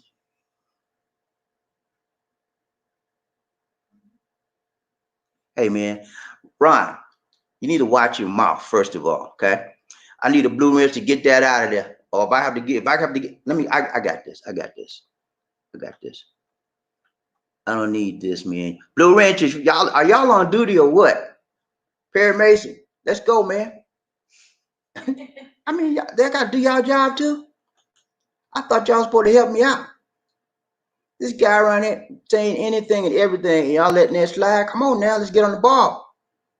Let's get on the ball. Hold on. No, man, this guy's acting stupid. And when people act stupid, they got to go, okay? Okay, Ron, you gone, okay? Blue Ranchers, where y'all at, man? Are y'all doing, y'all got to do y'all job too? Come on now. Ron Bearcalf, let me tell you something, man. You don't come on my show cussing me out like that. I don't appreciate that, man. I haven't done anything to you. People are starving. People gonna be everywhere starving. That's just the way the world is. Poor is going to be with us everywhere. I'm not making light of them. They can do what they got to do to make a living. But I'm telling people to be aware when you go in those areas what to expect. And that's the whole purpose of this program. And for you to come off on me like that, you have a problem, sir. And you are now blocked from this program. Okay? Blue wrenches, y'all need to get on the ball. I got to do y'all job too. I'm going to take them wrenches from you now. Ryan Train Bobby, I forgot what I was.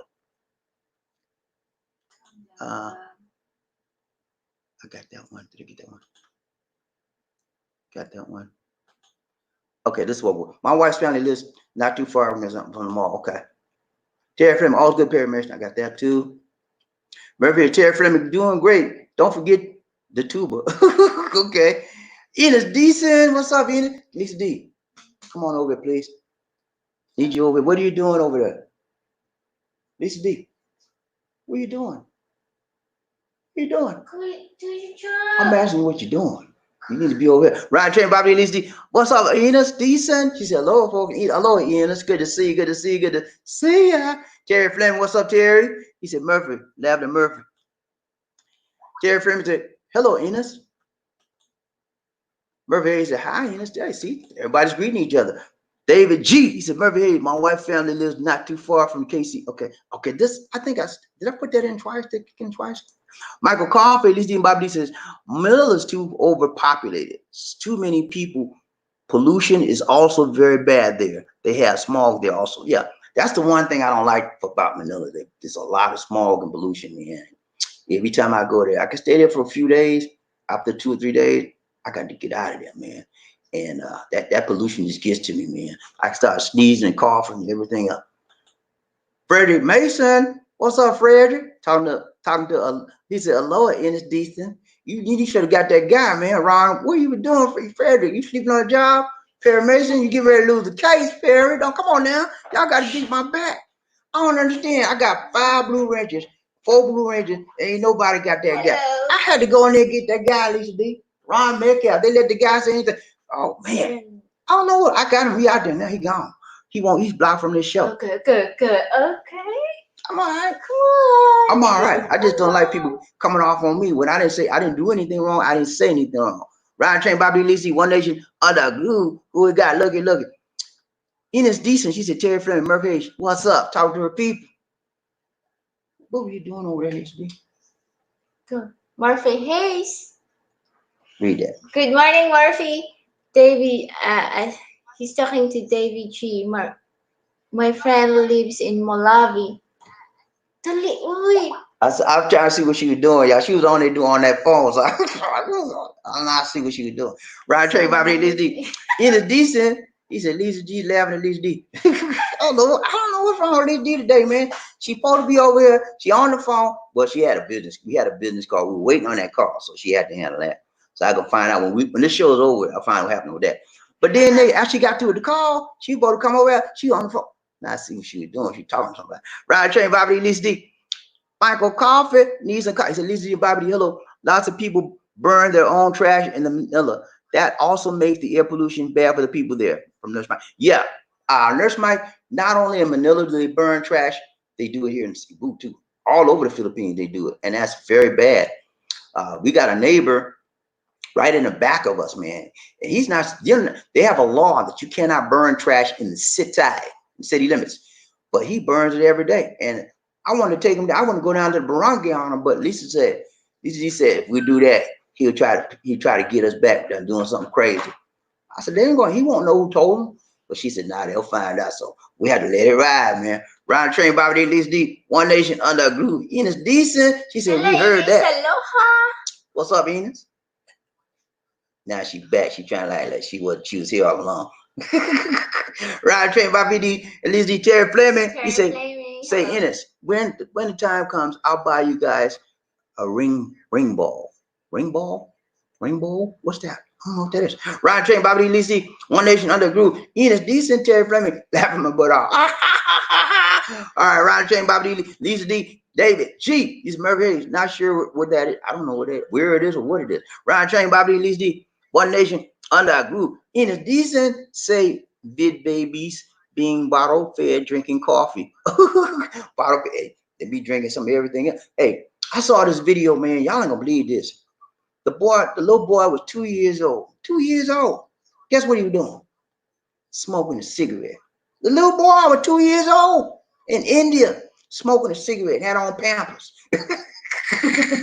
he had on Pampers, man, and he was smoking a cigarette. Like, and just like that, man, you know, people get sophisticated with it. He did like that. And then he's like that. The little boy, I was like, what is this? Parents teaching. The parents teaching him to smoke a cigarette at 2 years old. And I just, anyway, I'm gonna find that video. I'm gonna show you that video. I'm gonna pull it down. Watch it. Come on, let's go. Ryan Train, Bobby D, Lisa, Michael Coffee. He said, Lisa D, Bobby D, our God blessings shine all over the ladies, women on the love train today. Toot toot. Let's go, Lisa D. Murphy Hayes. He said, David G. Zamboanga del Sur. David G. He said, Murphy Hayes, if you travel anywhere in Zamboanga City, just be careful and keep your family member close by when out and about. Right. Yeah. That's where if you're with a Filipino or Filipina, they're less likely to say anything or do anything to you because you know somebody's there that's a native in there. They don't go up against people with natives, but someone with them. So have someone with you most of the time, you'll be all right. CX 777 Carlton. Hello. What's up, Carlton? Welcome back. Good to see you, man. We miss you. Good to see you. I haven't seen you in a while, man. You all right? Good to see you, man. He said, I buy them food instead of giving money or a pair of flip-flops if they have no shoes. Yeah, that's what I do. I don't come here. I'm not gonna give you nothing. I said, I buy you some food. You hungry, man? Let's go eat. Let's go on. Get some eat. Most of the time, they don't want to eat, man. Most of the time, they don't want to eat. They just want the money. And so that tells me they have some ulterior motives by just wanting money, right? I want money for buy shabu. What? I don't know. I just don't do it. Ryan Train, Bobby Lee, D, David G. He said, Murphy Hayes, I haven't had any problems, but my wife is against me going around by myself. So I excuse caution. I exercise caution and good conversation. Yeah, that's what it is. We would, like I told you about going. We went to this market. What's the name of that market downtown? This market's downtown, and Cologne. The market in Cologne is called Seaboard Market's called Cologne. And I like going down there, but Lisa D said, you shouldn't be going down there. They bad. They don't like foreigners down there. They try to get you. So Lisa D has a problem with it. So I stopped going down there because she don't like it. And you have to listen to the people that are natives there, so they know what they're talking about. You really have to take that in consideration. Ryan Chang, Bobby, Lisa D, One Nation Under. Marfa Hayes, he said, I know. I up on the warnings. Thanks. I'm up on the warnings. Thanks. I definitely will be careful. Yeah, gotta be careful wherever you go around here, Murph. Always be looking. Treat them nice, but you are like, what? Okay, keep going. Look out for yourself. Ryan Train Bobby Lizzie. David G. He said, Murphy Hayes, people are desperate everywhere. When people in this country see a foreigner, they see opportunity. Yes, they do. Yeah. They see change to the chain dollar sign. Change to the chain. That's all they see, man. And especially when they don't have no money or nothing, they're gonna say, okay, that's a foreigner right there. I'm gonna figure out a way I know he got money. I'm gonna figure out. They always try to figure out something to get you. Get somebody else to figure out some way to get you, man. And you got to be wise. When I first got here, man, I got taken for a lot of stuff because I was like too much of a nice guy. In fact, I used to give the little beggars, I used to give money. But Lisa D told me, said, you don't give her no money. She got me out of that. I said, he hungry, Lisa D. He hungry, little boy hungry. She don't give him nothing. I said, okay. Right. It's illegal, I think. Yeah, that's illegal. It's better to give food than money. Is it illegal? I don't know. I don't know if it's illegal. I know what happens though. If the police will catch you, let me tell you what happens. I don't know if it's illegal or not, but if the policeman sees you giving a little kid money, they'll think you're a pedophile and you could be arrested. Okay, because pedophiles hang around little kids. And for the purposes of doing their little crazy stuff, and it's illegal. I think that's what she's referring to. And I always stay away from kids. And I would suggest if you're a foreign person coming out here, when little kids come around you, they die and keep on moving. Because you don't want somebody, and people can turn you in. Somebody see around you, oh, you messing with a little boy. The next thing you know, security tapping you on your shoulder. Don't do it. Ryan Train, Bobby Lee, One Nation Under a Groove. Michael Coffee, he's Lee and Bobby Hello. Manila, Angeles City is the worst part of Manila. Some very poor, poverty Filipinos live very bad there. I didn't like it there. Angeles City, I've been there. The worst part of that is called Walking Street. You ever heard of Walking Street? That part of Angeles City it's like a red light district, man. Anything, you want some drugger, go to Walking Street. You want some poon, whatever, they Walking Street. But it's a bad part of that area. Some of it's good, but most of that area is bad. You want to stay away from. But a lot of guys when they come to Manila, that's exactly where they head. Why? Because they want some action. A lot of sex pets go out there because they want some action. Ryan Train, Bobby and Lisa D, One Nation Under a Groove. And it's decent. She said, I know it's real when someone asks, can I have your leftovers? Yeah, it. And that happens a lot. When we're here and we eat food here in Cebu, when you see and I eat, if we don't eat all our food, we give it to people. We give it to, and they be like, thank you. Because sometimes people will have trouble getting food, and we just don't want, sometimes we just don't feel like eating at all. Sometimes I don't eat rice, white rice, right? So every time I give the leftover. Can I finish, Lisa? I don't eat white rice. I can't finish. I don't eat white rice. So when I don't eat my white rice, I never touch it, and we give that away, right? Yeah. Okay, so what are you talking about? I thought you saying that we give the leftover. No, we give, I'm not no leftover. We give food that we don't eat. Like white rice, I never touch it because I don't eat white rice. If we order a dish that has white rice in it, we give it to people, and they be glad to get it. Ryan Train, Bobby Lee, One Nation Under a Groove, David G, Murphy Hayes. We went to a neighbor Sari store, and my wife told me to stay in the car because if the Filipino people see me, if they saw me, they would jack up the prices, for the good Yeah, right. she was buying. Yeah, for the good she was buying. Yeah, that's what Right. happened, man. As soon as they Mhm. see an American or foreigner price, they give you there's two prices here. It's a double standard system. You got Filipino prices and they got Kano prices. I found that out my first trip to the Philippines. Got off in the airport, right? I needed a SIM card. And I said, the lady was selling SIM card right in the airport, right as we got off the terminal. And look, the guy right in front of me, he went and got him a SIM card and paid one price, right? Okay. I said, ma'am, I need a SIM card, please. And she charged me double. I said, ma'am, you just charged him this and you charged me double. What's wrong with it? So it's Kano prices. I said, Kano, I said, I'm not playing. I went on about my business. I ain't paid or not. That's how I found out it's a double standard here as far as Kanos and Filipinos, as far as pricing. Ryan Train, Bobby D, Lizzy, Eddie Jackson. What's up, Eddie? Good morning, Bobby and Lizzy. On a love train all day, every day, 24/7, 365. Let's do this thing, man. Let's ride this train together, man. Brotherly love, arm in arm, shoulder to shoulder. Let's work this thing out, baby. Let's go. Let's do this. Ride the train, Bobby Lizzy. Terry Fleming. He said, I found an American mind. I found in America, mind you, that the vast majority of beggars are addicted to something, hiding from justice or mentally ill. And the average person can't help their problems. Okay, that's true. In America, yeah, a lot of people either they got liquor issue, alcoholic issue, drug issue, or sometimes they're not alcoholic, they're not liquor, they just little off in the head, and it's an issue. And I do. You say, do I feel sorry? Sometimes I do, but a lot of times those people put themselves in that own position, and everybody's responsible for their own actions. And so, do I try to help them? If they want something to eat, I try to help them get something to eat. Other than that, no, you can't. Because one simple reason is this: you cannot help somebody that does not want. Most of them don't want to help themselves. Okay, you cannot help somebody that does not want to help themselves. When they want to help them, say, "Listen, sir, I need help. I'm trying to get out of this lifestyle. I'm trying to get off these drugs. I'm trying to get off the alcohol. Can you help?" That's the person that's ready for a change. Then you can help them. You can try to help them. Ryan Train, Bobby Lisi, One Nation Under Group. Murphy Hayes. He said, I'm going back. So I'm going to go look so poor. They probably will think I'm not worth it. Hey, that's what I do, man. Don't come out here. Please, listen to me, man. Do not come out here with no bling bling and all your gold watches and gold rings and all your neck. Don't come out here like that. Because you're a prime, especially you go to Manila, you're a prime target to get jacked, ripped off. But they'll almost break your neck trying to pull that chain off your neck. Okay? Don't do that, man. Come out here looking as normal as you can. What I do, I try to blend in with the same stuff like the local, with a t-shirt, some shorts, some flip-flops, try to look like I ain't got nothing.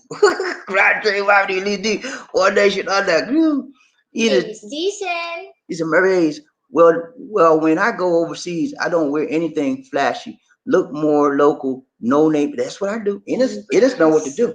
No name brands. Don't come out here flashing your ring. You want everybody to know you got money. They already know you got money because you're a foreigner. They know you're a foreigner.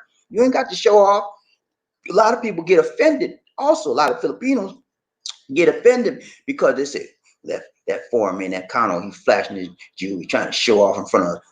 I'm gonna fix him. They get a little perturbed, you trying to flash because you got money, you trying to flash, people don't like that. Round train, Bobby Lisi, Michael Coffee. He said, Lisa D, Bobby D, hello. I only like being in Manila on my layovers at their airport when traveling to Cebu, Davao, or Iloilo. Filipinos are very friendly there, don't like the city.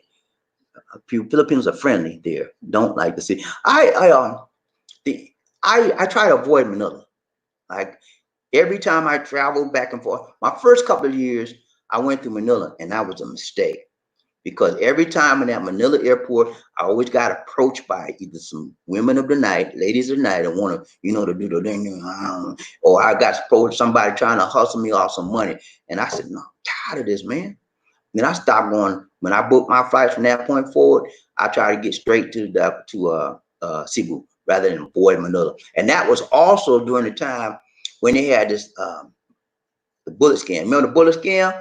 I said, nah, I can't do that. I can't do Manila no more. I stopped doing Manila a long time ago. Ryan Train. Murphy says, David G, I heard the same thing. Okay. Yeah, man. Ghost, man. What's up, Ghost? Hey, Ghost, that's cool, man. Hello, ghost. Good Is morning. this really the ghost man in the house? I can't believe this. I I hadn't said seen. only I the hadn't. ghosts Huh? street. You got what? You get a ghost in the house, and She's- you get a ghost in the street, on the buildings. Oh God. Where you been, man? I ain't seen you in the eons, man. Where you been? He said, Bobby and Lizzie, why are so many American men willing to risk having their children and grandchildren living in this degree of poverty? Places like Thailand, Bali don't seem to have that cruising poverty. I don't know. If I had a child out here in the Philippines, I would not let him live out here unless I love him living out here with him. But I would not. I would bring my child to the USA. Better than this, because it is hard, and especially if you have a mixed child. I already told y'all, mixed child have a lot of trouble. Not just regular growing up, they have extra stuff put on them. A lot of them grow up and they have complexes when they grow up. So no, I would never leave a child in the Philippines unless I was out here with them. And now, as far as poverty in Thailand and Bali and other places, I'm not so sure. When we went to Thailand, we didn't go to the poverty areas. We went to Bangkok. We stayed in Bangkok. Have we seen poverty areas? I don't think I saw it. Did you remember anything? In Thailand, yeah, We did. I think so. There is. Anyway, I don't remember seeing them, so I can't speak about how the poverty is there. But I know the poverty is bad here in the Philippines. But Right. we was in the city. I mean, we didn't walk in a long way. That's why we didn't see poverty. We were in the city area, so we didn't see a whole lot of poverty there. So I can't speak about that. And I know that most countries in Asia have some degree of poverty.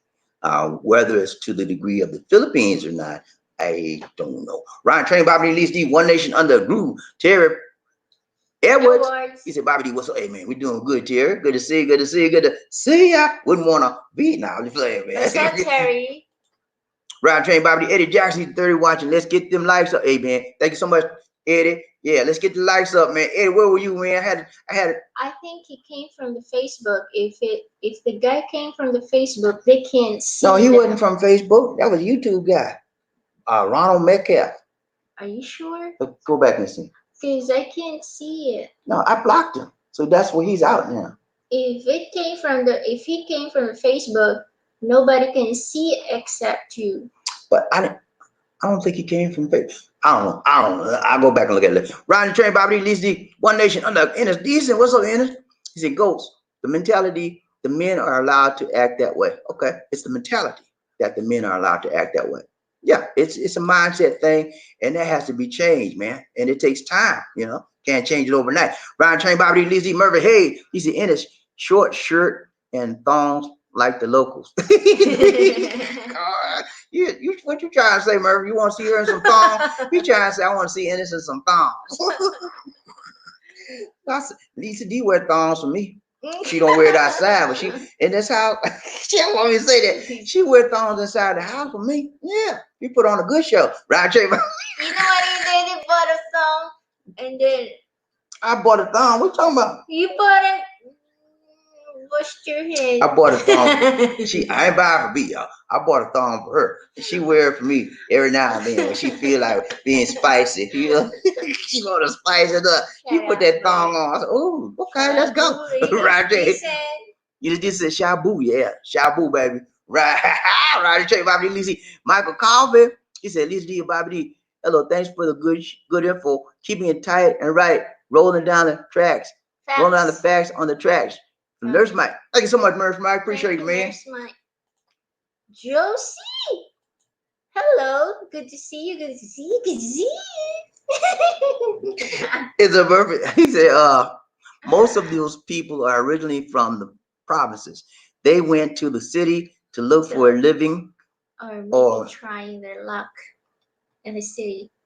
That's correct, Josie. I believe that. Most of the people that you see on the street, or some of them, I won't say most, but some of the people that you see on the streets come from the province areas, and they come ill-equipped. When I say ill-equipped, they come with no finances, no place to stay, no friends or family. They come with whatever they got. They manage to hook or crook to get here. Okay, and when they get here, that's what most Filipinos do. They like Lisa D and her family when they went to They went to Bohol. They didn't have no reservation. They just went out there like, you'll find when we get. I don't do that. When I go someplace, I get a reservation. I find out what the area is all about. I try to find a nice place that's convenient, clean for me and decent, and I get a reservation. I don't want to go out there and look for what I don't play that. I think and I plan ahead. But people come out here from the province. They don't think, they don't plan ahead. They just don't come out here with nothing, and they wind up homeless on the street every day, trying to look for food, trying to find a place to clean up and wash. And it's a sad situation.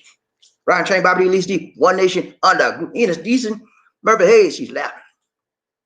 David G, he said, Murphy Hayes, it's been nice with the COVID. Wearing the mask kind of helps disguise your true identity. Yeah, you know what? I think we get a different persona when we wear the mask, because people can't see who you really are, and so sometimes the mask allows us to act differently. I know for me, when I got a mask on, I feel stronger. I don't know what it is. I feel like I'm a different person, because you feel like sometimes you get that little sinister attitude. I got a mask on, and it just changes you to some degree. Ryan Chain, Bobby Lizzie, Murphy Hayes, he said, desperation will drive people to do. Yeah, they will. When people are desperate, man, people that are desperate will take desperate measures. I mean, they will. Whatever. If you think if your back's to the wall, you're gonna come out slinging every time. You're gonna do what it takes to get yourself off that wall, or to get yourself out of that predicament or situation that you're in. And it's not good. When you see people are desperate, you try to hang away from them, especially because they're gonna come after you for some kind of way.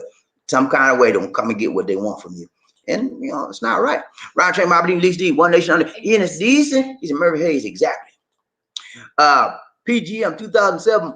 Paul, what's up? He said, it's just sad. See kids when I was walking in Manila streets, huffing paint, begging, smoking. None seems to protect kids that they need a strong social welfare system. Yeah. They don't have a powerful welfare. They do have some type of system here, but it's not as good as it should be. That's why they have over 1.something million homeless people and children on the streets here. Now, the U.S. has a large homeless population in certain cities, especially in California, L.A. have a big homeless problem there. But they have more plans and programs in Manila, in the United States, to deal with that versus here in Manila. And the reason why is the Philippines can't afford that kind of stuff. It's not a big country, so they have enough money to do the basics, but getting people off the streets, that's just. They just don't have it to do it. Ryan Train, Bobby Lee C, One Nation Under Group. Marfa Hayes. He said, David G, laughing. Ian is decent. Of course, they run them packs more. Yeah, they run them packs, man. I told him, remember the time we was in Mandawi with them little boys? They tried to get us, man. Little boy was crazy. I was like, he was getting scared too. I said, let's go. Because they don't listen. Told the boy to get back. The boy, like, they kept on coming. Then he jumped the boy. I told him the boy jumped on the truck. Them little boys were bad. It was about 10 of them too. I said, listen, we got to get out of here. We got out of there quick. In addition, she's okay. John Useling. What's up, John? Good to see you. Good to see you. Good to see ya. He says, good morning, Bobby and Lucy. The average daily wage in the Manila slum is next one. Okay. Murphy said they're running packs to protect themselves. Living on the streets is dangerous. Well, what happens is this. You're right. That's one part of it. They want to, as a group, to protect themselves, but they also have what's a herd mentality, and they have a family unity, because that's all they have is that group, and they know that group's going to protect them, and they're going to protect that group. They'll do anything to protect that group because that's all they got. Mama gone, daddy gone, that's all they got, and that's what they live their life. Ryan Train, Bobby Lee D, Ennis Decent, Murphy Hayes, exactly. John Houston, Round Train, Bobby Lee was 537 pesos in the slum area in Manila. That's probably right, because Manila has higher wages for living. So, but if you in the province, right, but if you come to the province or you come to Cebu, it's not the daily wage not going to be that high. It's probably like what, even the province of Cebu, there's lower than in the Cebu city. Their minimum wage in there is lower than city. How much is the minimum wage in the province, Cebu province area? I don't know. But here, I think it is 400 something now, but in the province might be 300 something. I don't. Okay. It's about 300 to 350 in the province area, but in Manila, it's usually going to be 4 to 5, something like that. Ride train, Bobby Lisi, one nation under a group before the lockdown. Yeah, before the lockdown. When the price after the lockdown, I don't know. The average wages may go up, may go down. We have to wait and see. I don't know. After, there's a lot of uncertainties about what's going to happen after the lockdown is over and after COVID is over. Everything is going to change, and we're not sure. And some of those changes will be for the better or for the worse. We don't know. And it's just an unprecedented time for us because we're going into an area and an era of uncertainty and doubt. So people are up in the air about what's going to happen. Yeah. Ryan Train, Bobby Lisi, it is this Jesus exactly. PMG 2007, Paul. He said, yes, I knew that one, it was crazy, but more helps to them know. But none helps. But none helps them know. Go read it, Lizzie.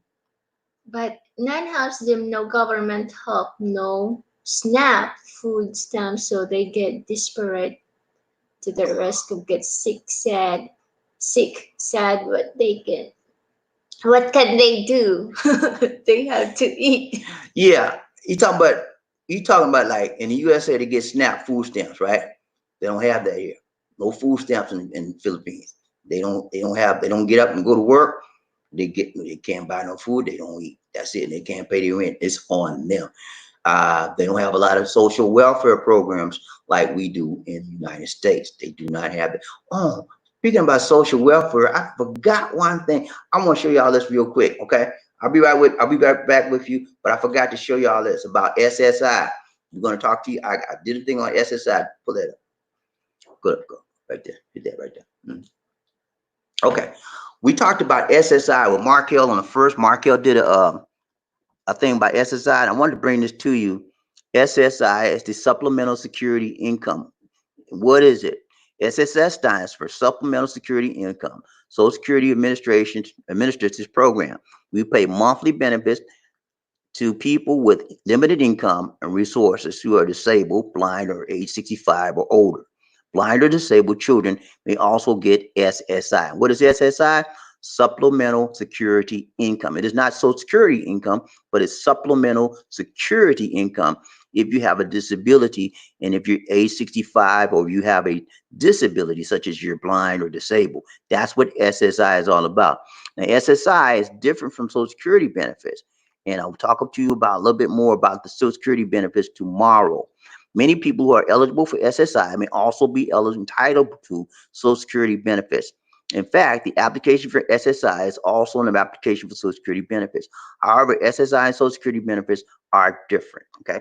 Usually the SSI, which is Supplementary Security Income, is usually around $700 a month, and that program is based on need. So if you know somebody that's disabled, you know somebody that's 65 and has a small income, they might be qualified for SSI, Supplemental Security Income, not Social Security, which is different. Supplemental Security Income. Okay, I want to bring that to you. I'll talk to you about Social Security a little bit more, and I'm gonna talk to you about SSDI as well. Okay, Ride and Train, Bobby Lisi. Murphy, hey, he said, dog eat dog. If you not the top dog, you meat. You dog meat, man. Yeah, it's hard to take that meat away from a dog, because when they see that meat, they be like salivating. I want it. Michael Coffee, he said, Bobby, you're telling the train members the facts. I have been to Manila 2 times on nurse missions. Guys, men, and ladies, women, take notes. Yeah. Manila, you better not be playing in Manila, man. You in Cebu, you might be okay. Davao, you might be okay. But Manila, you better be on your P's and Q's, watching everything you do, because somebody watching you. And that Ryan Trey LED One Nation under Group PMG 2007. Paul, what's up, Paul? He said streets are hard life, and streets are hard life. And I'm the same. I hardly ever eat street foods. When I'm there, might get it. If I see it's cooked in front of me, know it's fresh. But other than that, no, I don't eat street food. I do this. Sometimes I do. There's 2 types of street food I eat. And barbecue. The little pork barbecue on a stick When I was eating meat, I would eat that because that's hot. You can see it. And if there's any germs on it, the heat will do what? Kill the germs. So I might eat that. I mean, sometimes eat that. And the other one we would eat was the little banana, what they call? Turon. Yeah, banana Q. It's called banana Q or Turon. Those are hot as well because they're heated over the fire and they put a little glaze over it and make it a little sweeter. I'll eat those too. The other than that, They cook it by oil. do not eat that stuff. Because a lot of times, especially in Manila, pagpag. And I just told you what pagpag. If you don't know, if you came in late, go look at the replay. You know what pagpag is, all right? Ryan Trey Bobby Lee's the One Nation Under Murphy. Hey, wow, paying to eat garbage. Yeah, man. Hey, some people have developed a taste for that, okay? And they won't eat nothing else, you know? And then some people cannot afford anything else because they sell it at a very, very cheap rate. You can get full on it. And you know, only one care about is the full belly. You know, when you ain't got nothing to eat and you ain't got no money and you finally get like 10 pesos, you can get you a full meal so you can have something. You fool your belly, that's all you care about, man. Most of the people there have been eating it so long, the bacteria and germs, I told you, you can get cholera, all kind of stuff from it. That stuff don't touch them because their bodies have developed what? Antibodies, okay? And if you foreigner, I'm gonna try some of this peg. I'm gonna try some of this pawpaw. See how I do. You ate that stuff, you be running to the restaurant.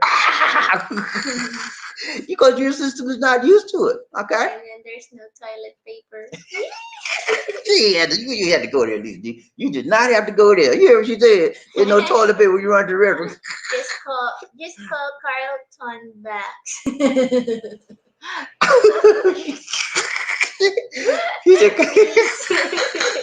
Please, Carlton. well, Lizzie crazy, man. She had crazy now. She said, call Carlton Banks. You know why she said call Carlton Banks?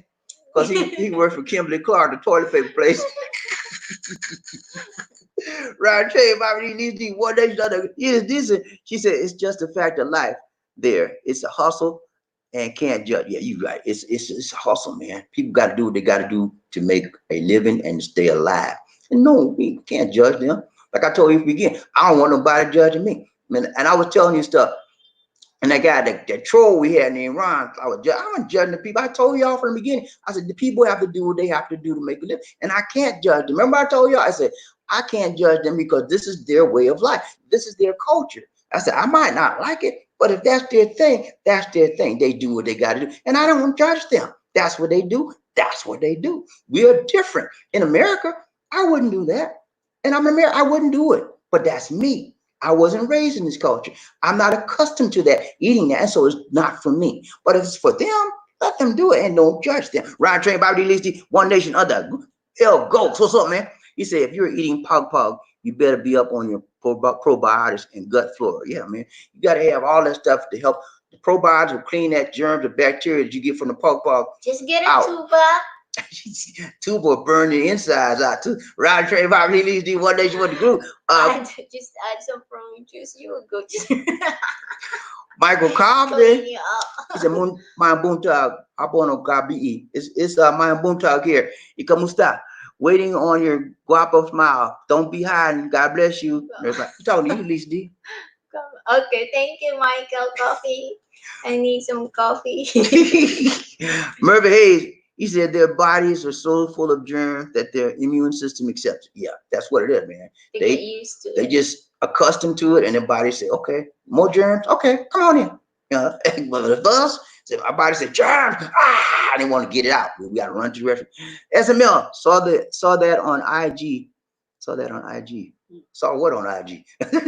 Right, Trey, Bobby, Lisi. David G. He said, I don't eat the street foods, although it looks yummy and smells good. The big question is pertaining to sanitary issues and the freshness. That is correct. I told y'all, if it's anything cold, don't eat it. If it's just room temperature, don't eat it.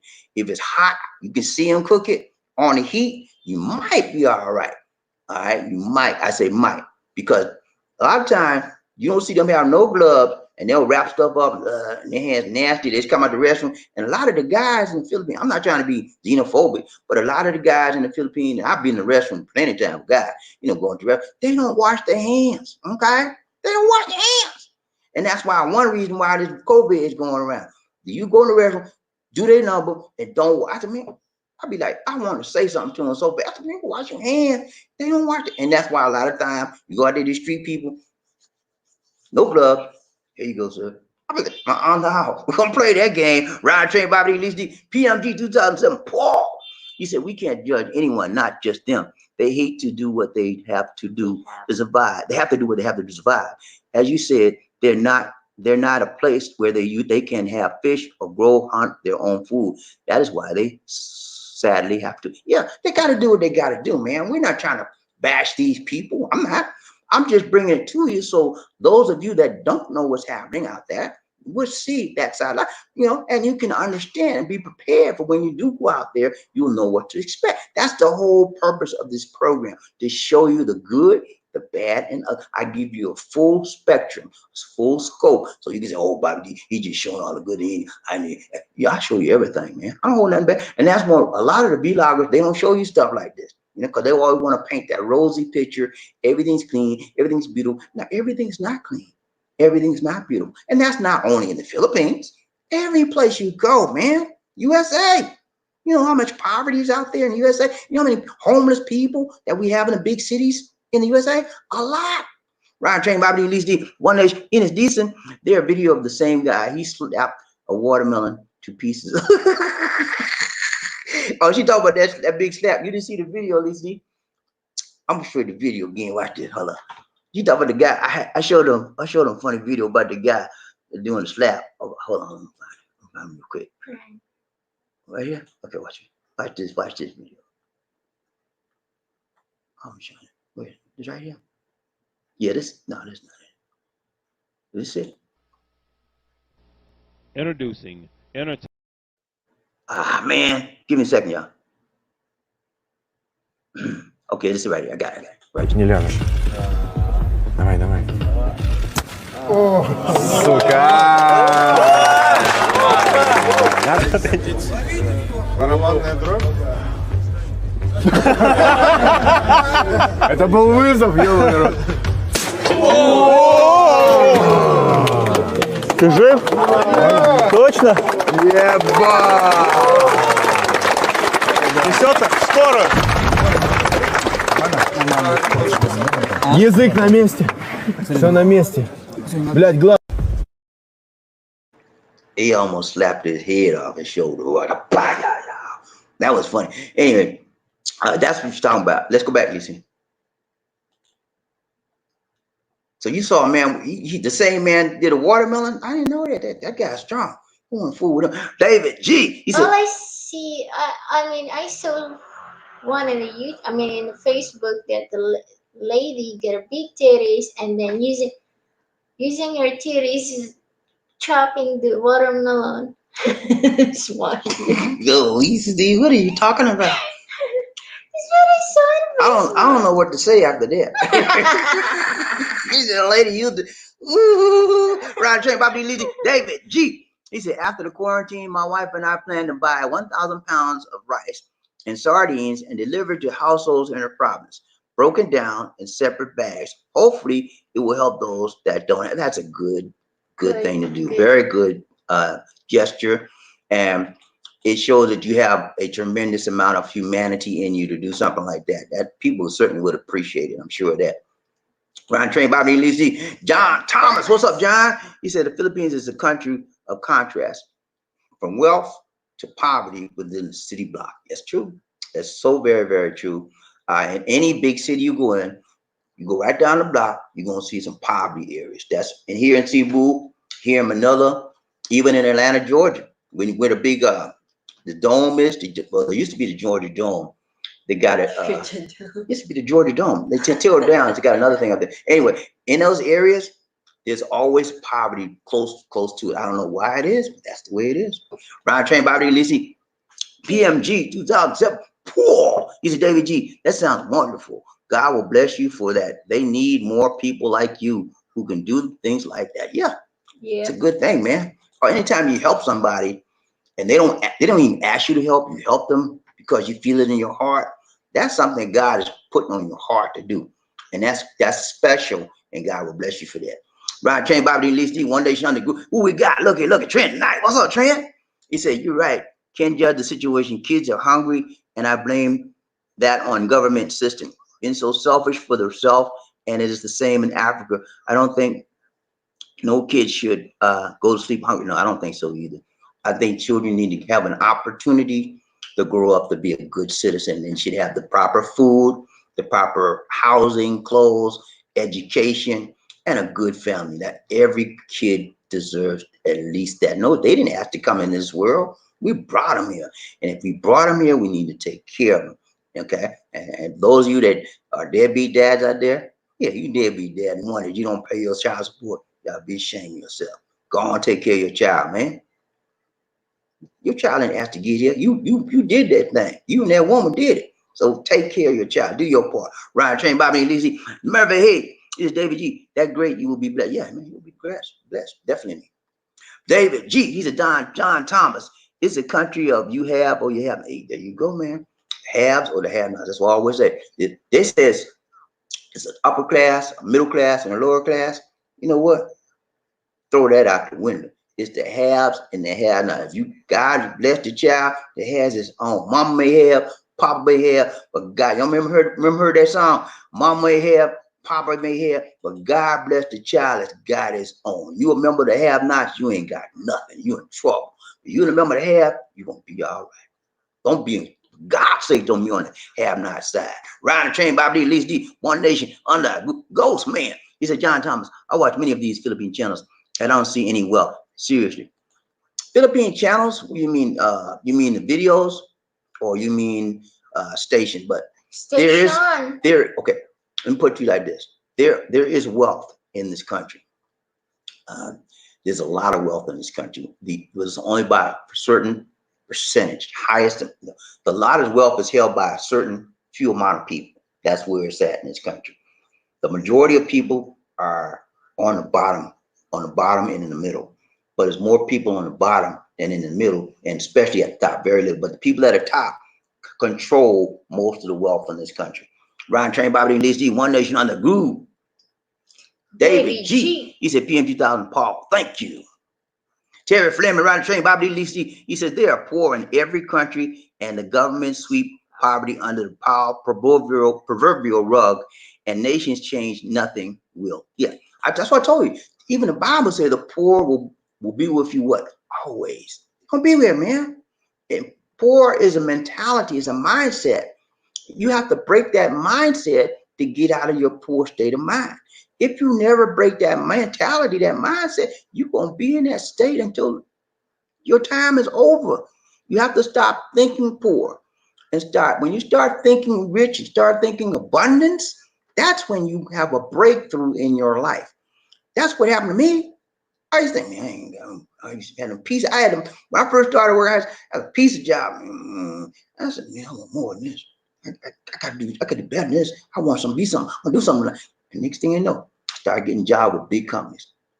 Bell South, Southern Bell, AT&T, Sprint. I started because I wanted to change. I had to do it here. You know, I didn't settle for less.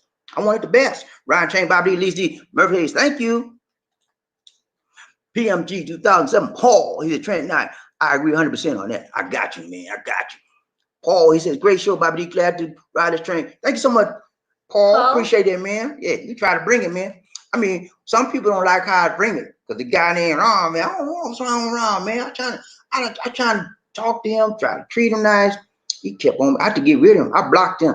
You won't see Ron come on the show no more. Ryan Train, Bobby D. Lisa. He said, get those likes up. Yeah, come on, y'all.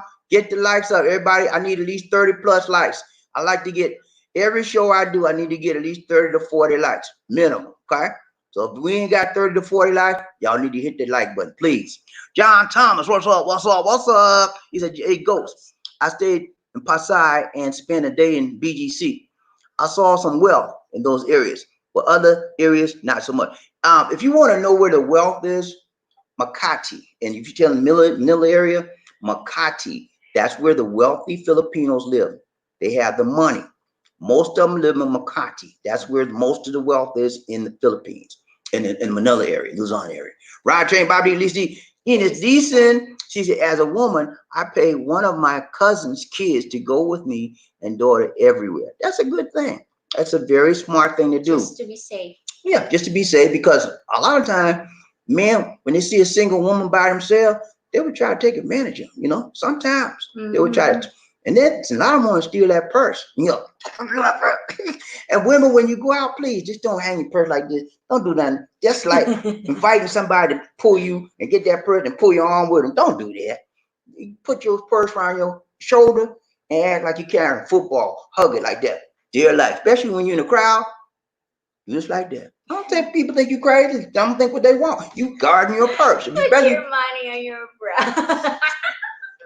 you know what? That's what I told these dudes. When every time we go to a different country, I said, let's see. You got any cash? Yeah. I said, put in your bra. My mama told me it. My mama told me that. I mean, my mama told me that. Long she said, he said, you tell your girlfriend, put her money in the bra when you go out of town. I don't know where you get that from. That's what they do. They hide them. Put right now. Even Anything? the cell phone. Yeah. That's what we did when I was in Manila.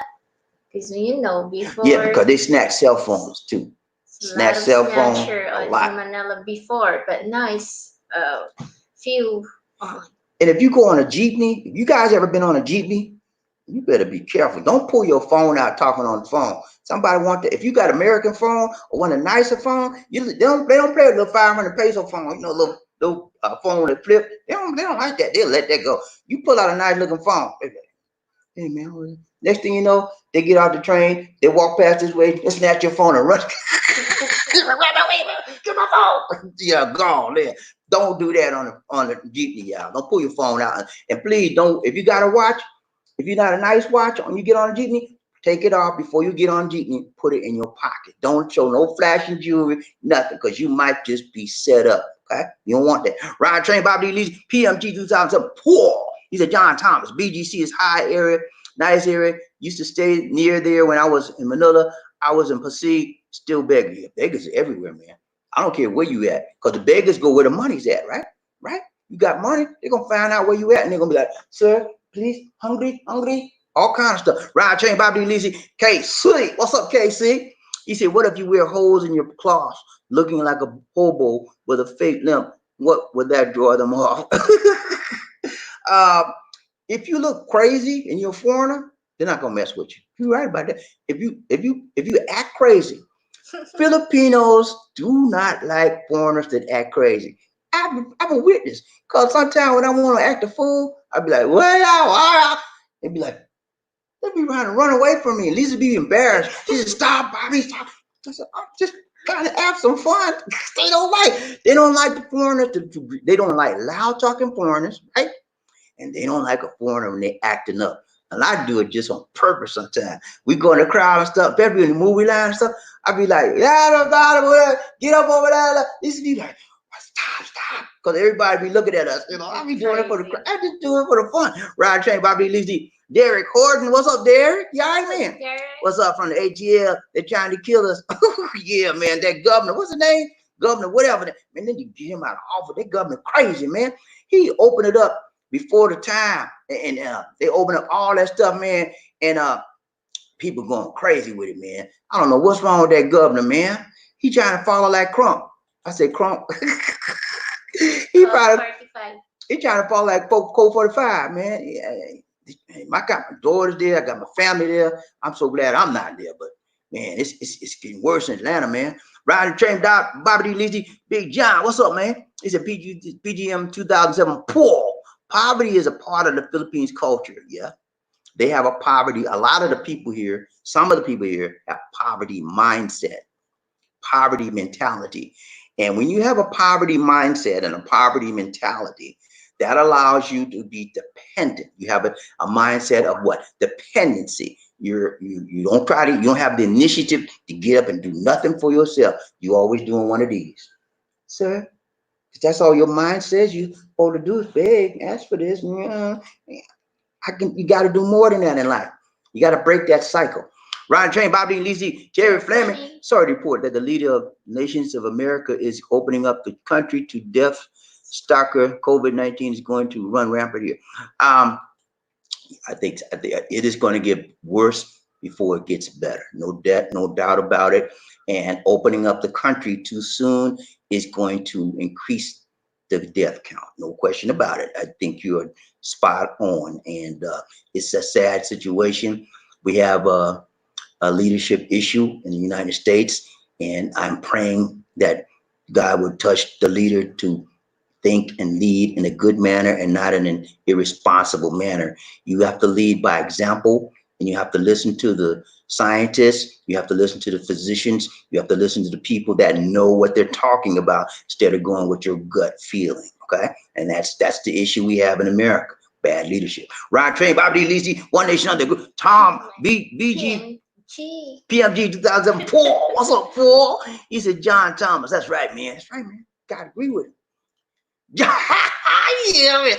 John Thomas, big John Thomas, giving on a good foot. Thank you so much, John. I used to thank Bobby D for the show today. Hey, you welcome, John. Thank you for the donation, man. Doing the doggone thing right, doing the doggone thing tight, doing the doggone thing long and strong. Thank you so much, John. Thank you. Appreciate that donation, man. Gotta do a dance. Ladies and gentlemen, one of the original players from the Himalayas. Jerome's in the house. I said Jerome's in the house. Jerome's in the house. I said Jerome's in the house. Come on, girl, let's do the penguin. Thank you. Thank you. Thank you.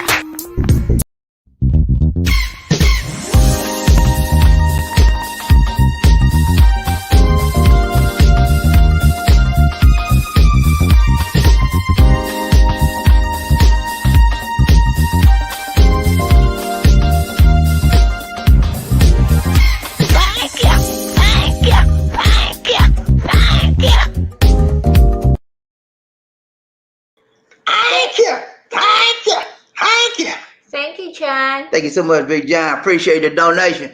All right, Lisa D just schooled me on some information. We talked about it. I had that troll, and she said the troll came from Facebook. That's why my Blue Rangers didn't see him. And she said if the troll come from Facebook, they're not gonna see him. So, but the troll can see the Blue Rangers, so that guy didn't care.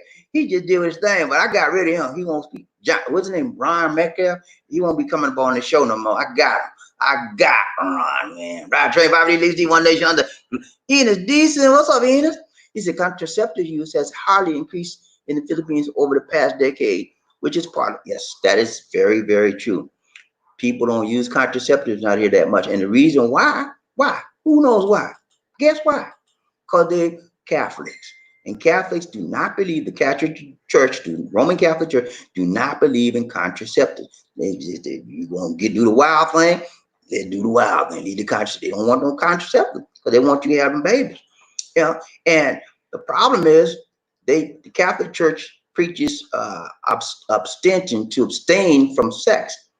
But the young people ain't having it. They're like, you say what? They doing their doggone thing.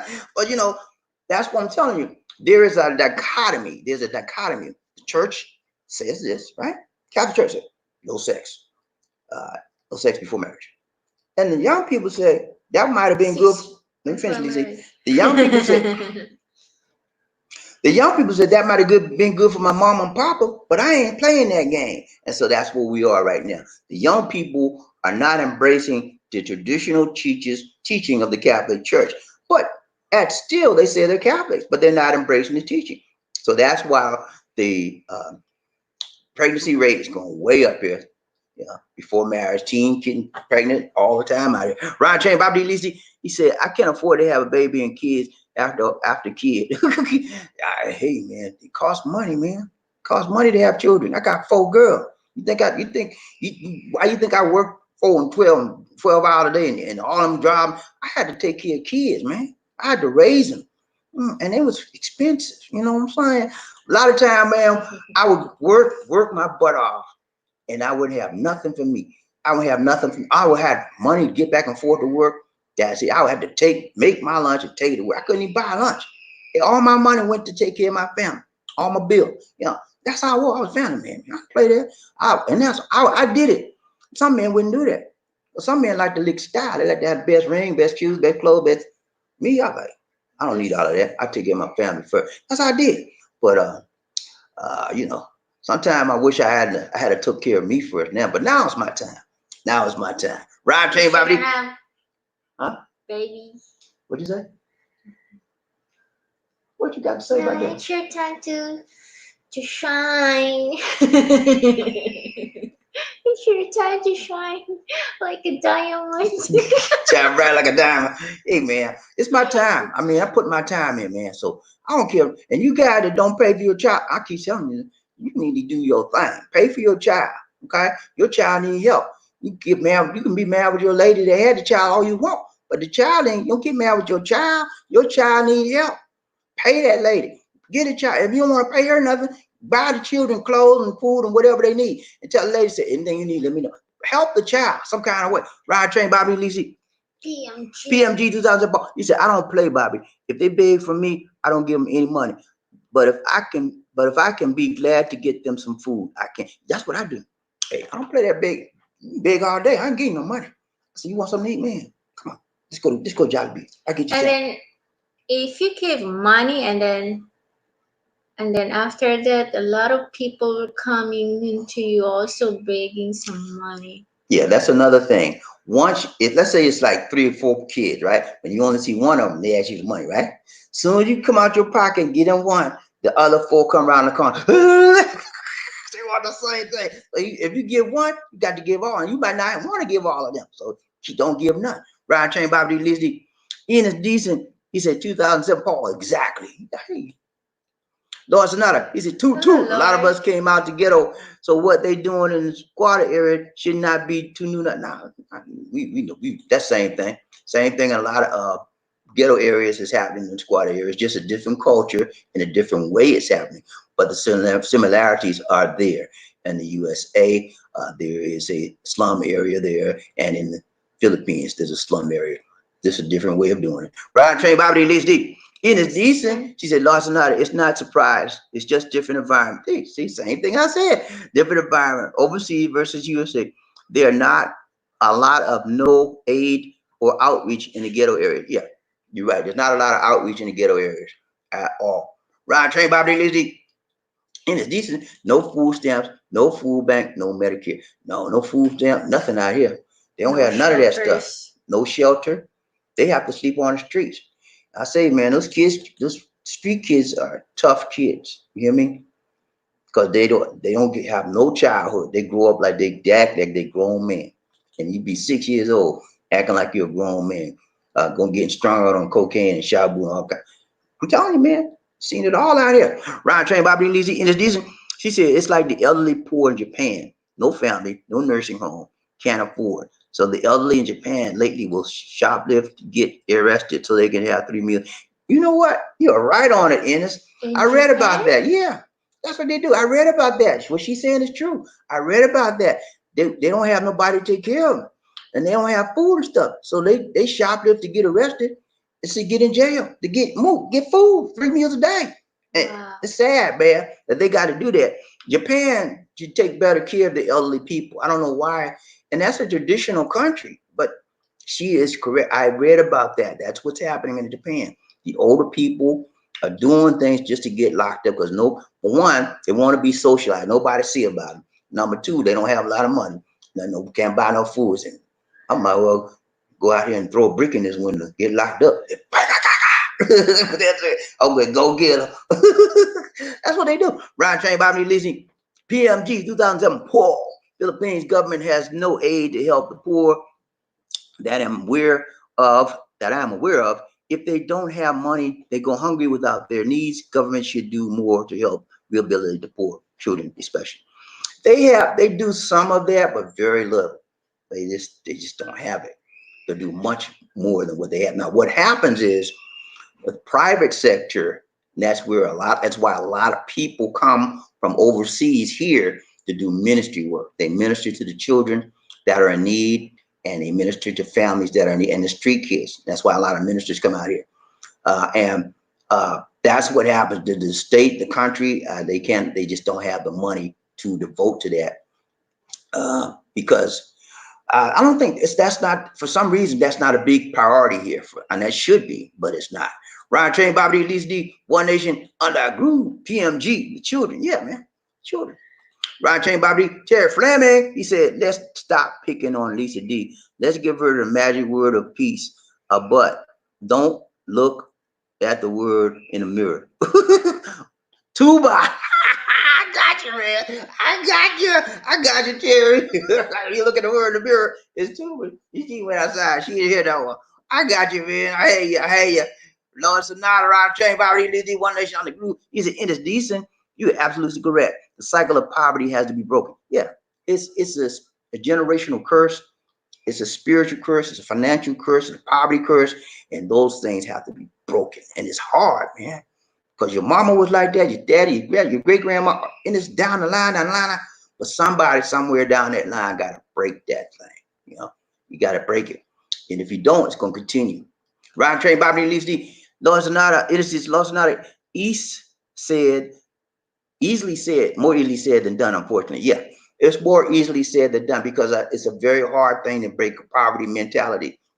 And money, a lot of people think money is just physical. No, it's not physical. Money is mental. You know, it's how you think about it. It's your mind. It's a mental, it's a mentality. You know, when I want money in my life, I think about it. What I want, I visualize it. And like I told you, I'm getting 5,000, right? I'm getting 5,000. I already see it. It's coming. Because I got it here. And when you visualize and you get this mind right, you get anything you want. And until you get your mind right, and you have a poor mentality, you're going to stay that way. You have to develop a mental attitude of abundance. Once you get that, you get anything you want, man. You get anything you want. I'm telling you, man, don't get me started. Round train, Bobby D, Lizzie, Trent, Mike, what's up, Trent? He said, Bobby D, they open up in Texas, not a lot more places in USA, but they ain't doing nothing, killing lots of people here in America. It is over 70,000 people. Whoa, 70. Last time I checked was 60, 70,000. Whoa. It was 7,000 people dead. And just imagine how many will be dead for July 4th. Yeah. Sad, man. Every time I think about what the USA is going through, and it didn't have to be this way, man. It did not have to go this way. Bad leadership, man. I mean, yeah, we would have got some deaths, of course, but it wouldn't have been this high if we'd have taken the proper precautions and things we had to do. And then the problem is now we got the government, federal government fighting with the states and states fighting with we should be together, unity. It's crazy, man.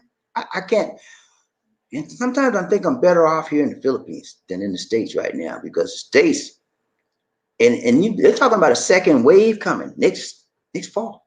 Second wave. And they said the second wave is going to be worse than this one.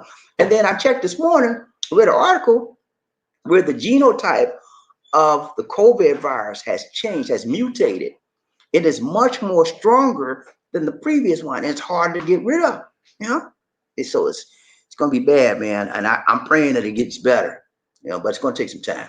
Ride train, Bobby DD's rhythm, ghost. What's up? That's James. That's James. What's up, James? He says, sending love for Chi-Town. Stay safe, brother Bobby and sister Lisa. Hope this virus goes away.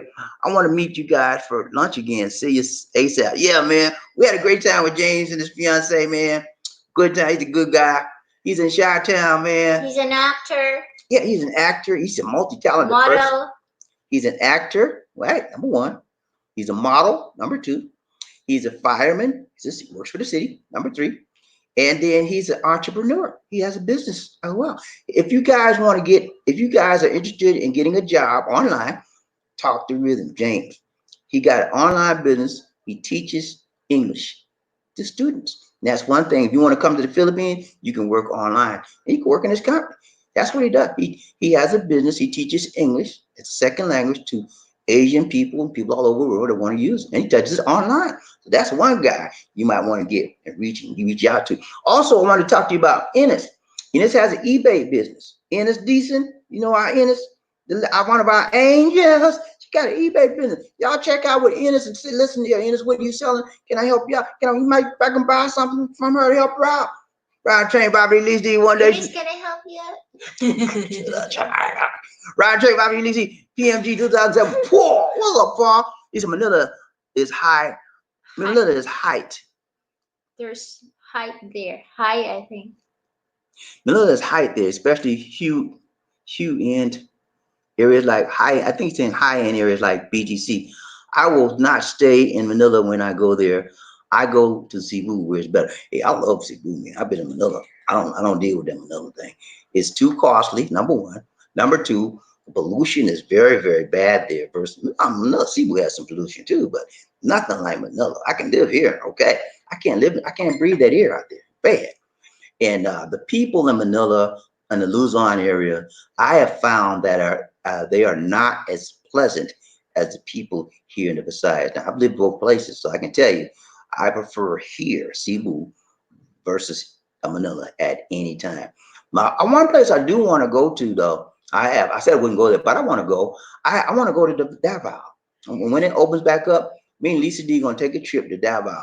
And Baguio. Yeah, Baguio too. We want to go there too and see how it is. So we'll travel a little bit more. Hi. Typo high, I got you. Lord Sonata, he says, I've been in Manila, too crowded. I lived in Boracay, lived in Mindanao. The one thing in common is white collar crime. White collar crime, okay. So you've been to Mindanao too? Yeah, Lord Sonata been in the Philippines for a long time. He got a lady. He been in the Philippines for like what 10 or 15 years, I think. Long time. He lived all over. So yeah, he knows. He says there's only one thing in common is white collar crime. Yeah, everybody trying to get their money and they try to cheat and get their money out here, man. They try to get it on the slide, you know.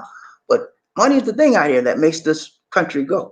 Ryan Train, Bobby Lizzie, it's decent. She said Hawaii, the homeless here are mostly working families because the rent is so high. Wait list for Section 8 is average 5 years. Woo! There's a drug problem and the mental health issues with homeless. Wow, that's 5 years to get a Section 8 property. That's very high. Usually like 6 months to maybe to a year, but 5 years. Whew.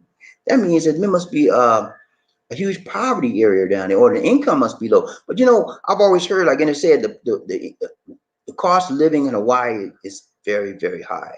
So that has a lot to do with it. And I wonder how much it costs for a 1-bedroom apartment out there. That's probably like $2,000 or $3,000. You never know. Ride train by Lizzie, One Nation Under. It is decent, but a lot are families. Okay. Lord Sonata, shot put, rhythm goes. What's up, homie? Okay. You know Rhythm? I didn't know you know him. Okay. All right.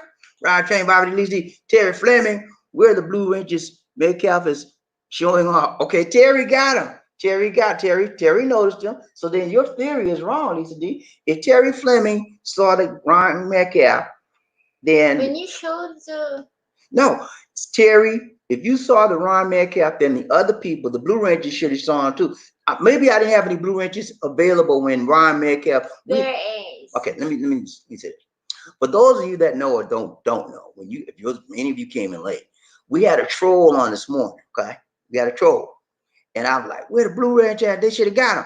And then Lisa D said that Ron Metcalf, that was the name of the troll, came from Facebook. So the Blue Rangers couldn't see him. I said, I don't think so. He came from Facebook because I didn't see him also on But my Terry phone. saw him. Because he saw him when you showed the message, the comments.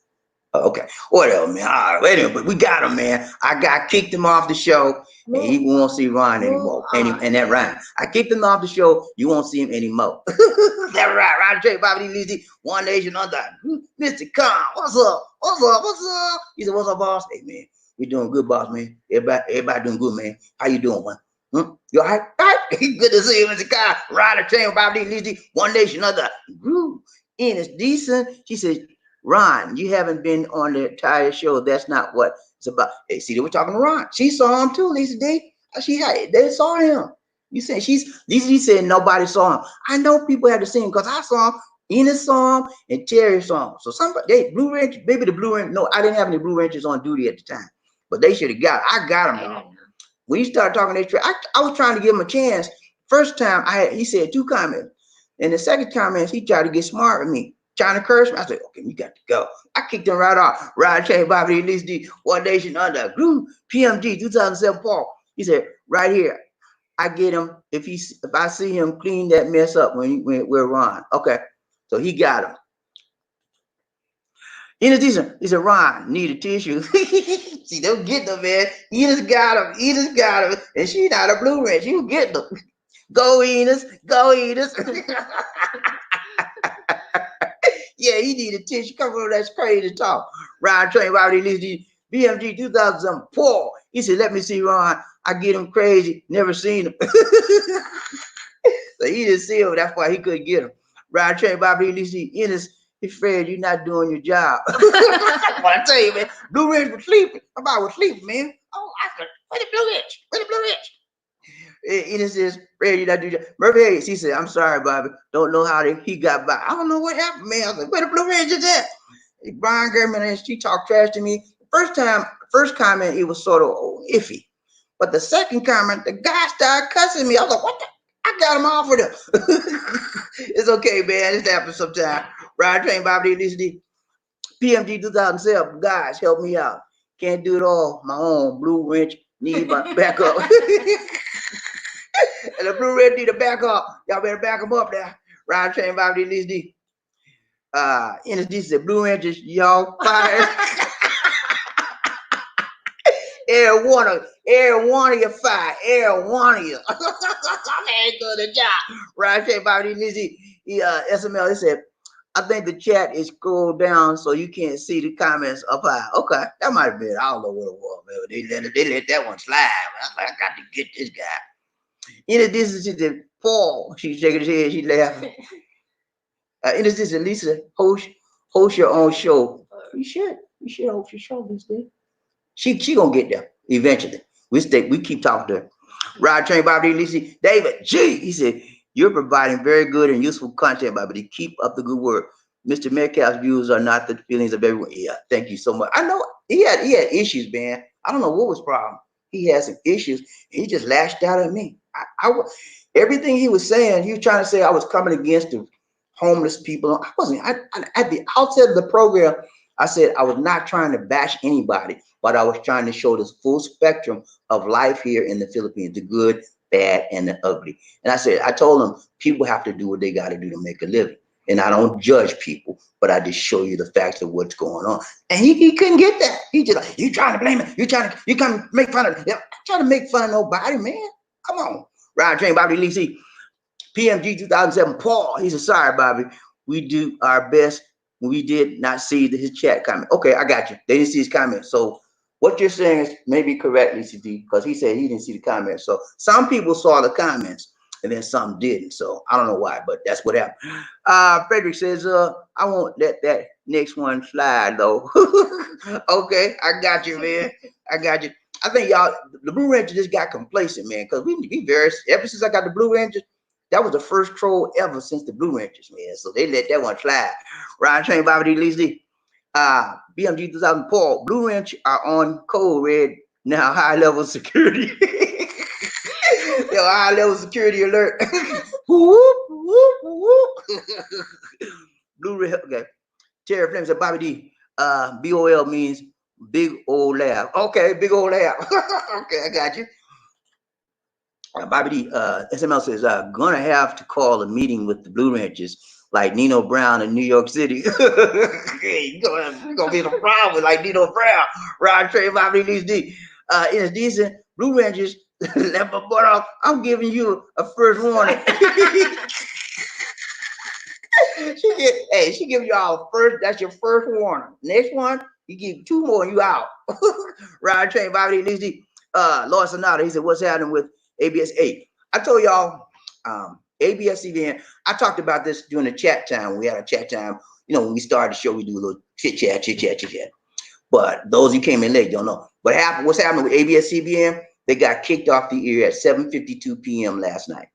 That was the result of a direct cease and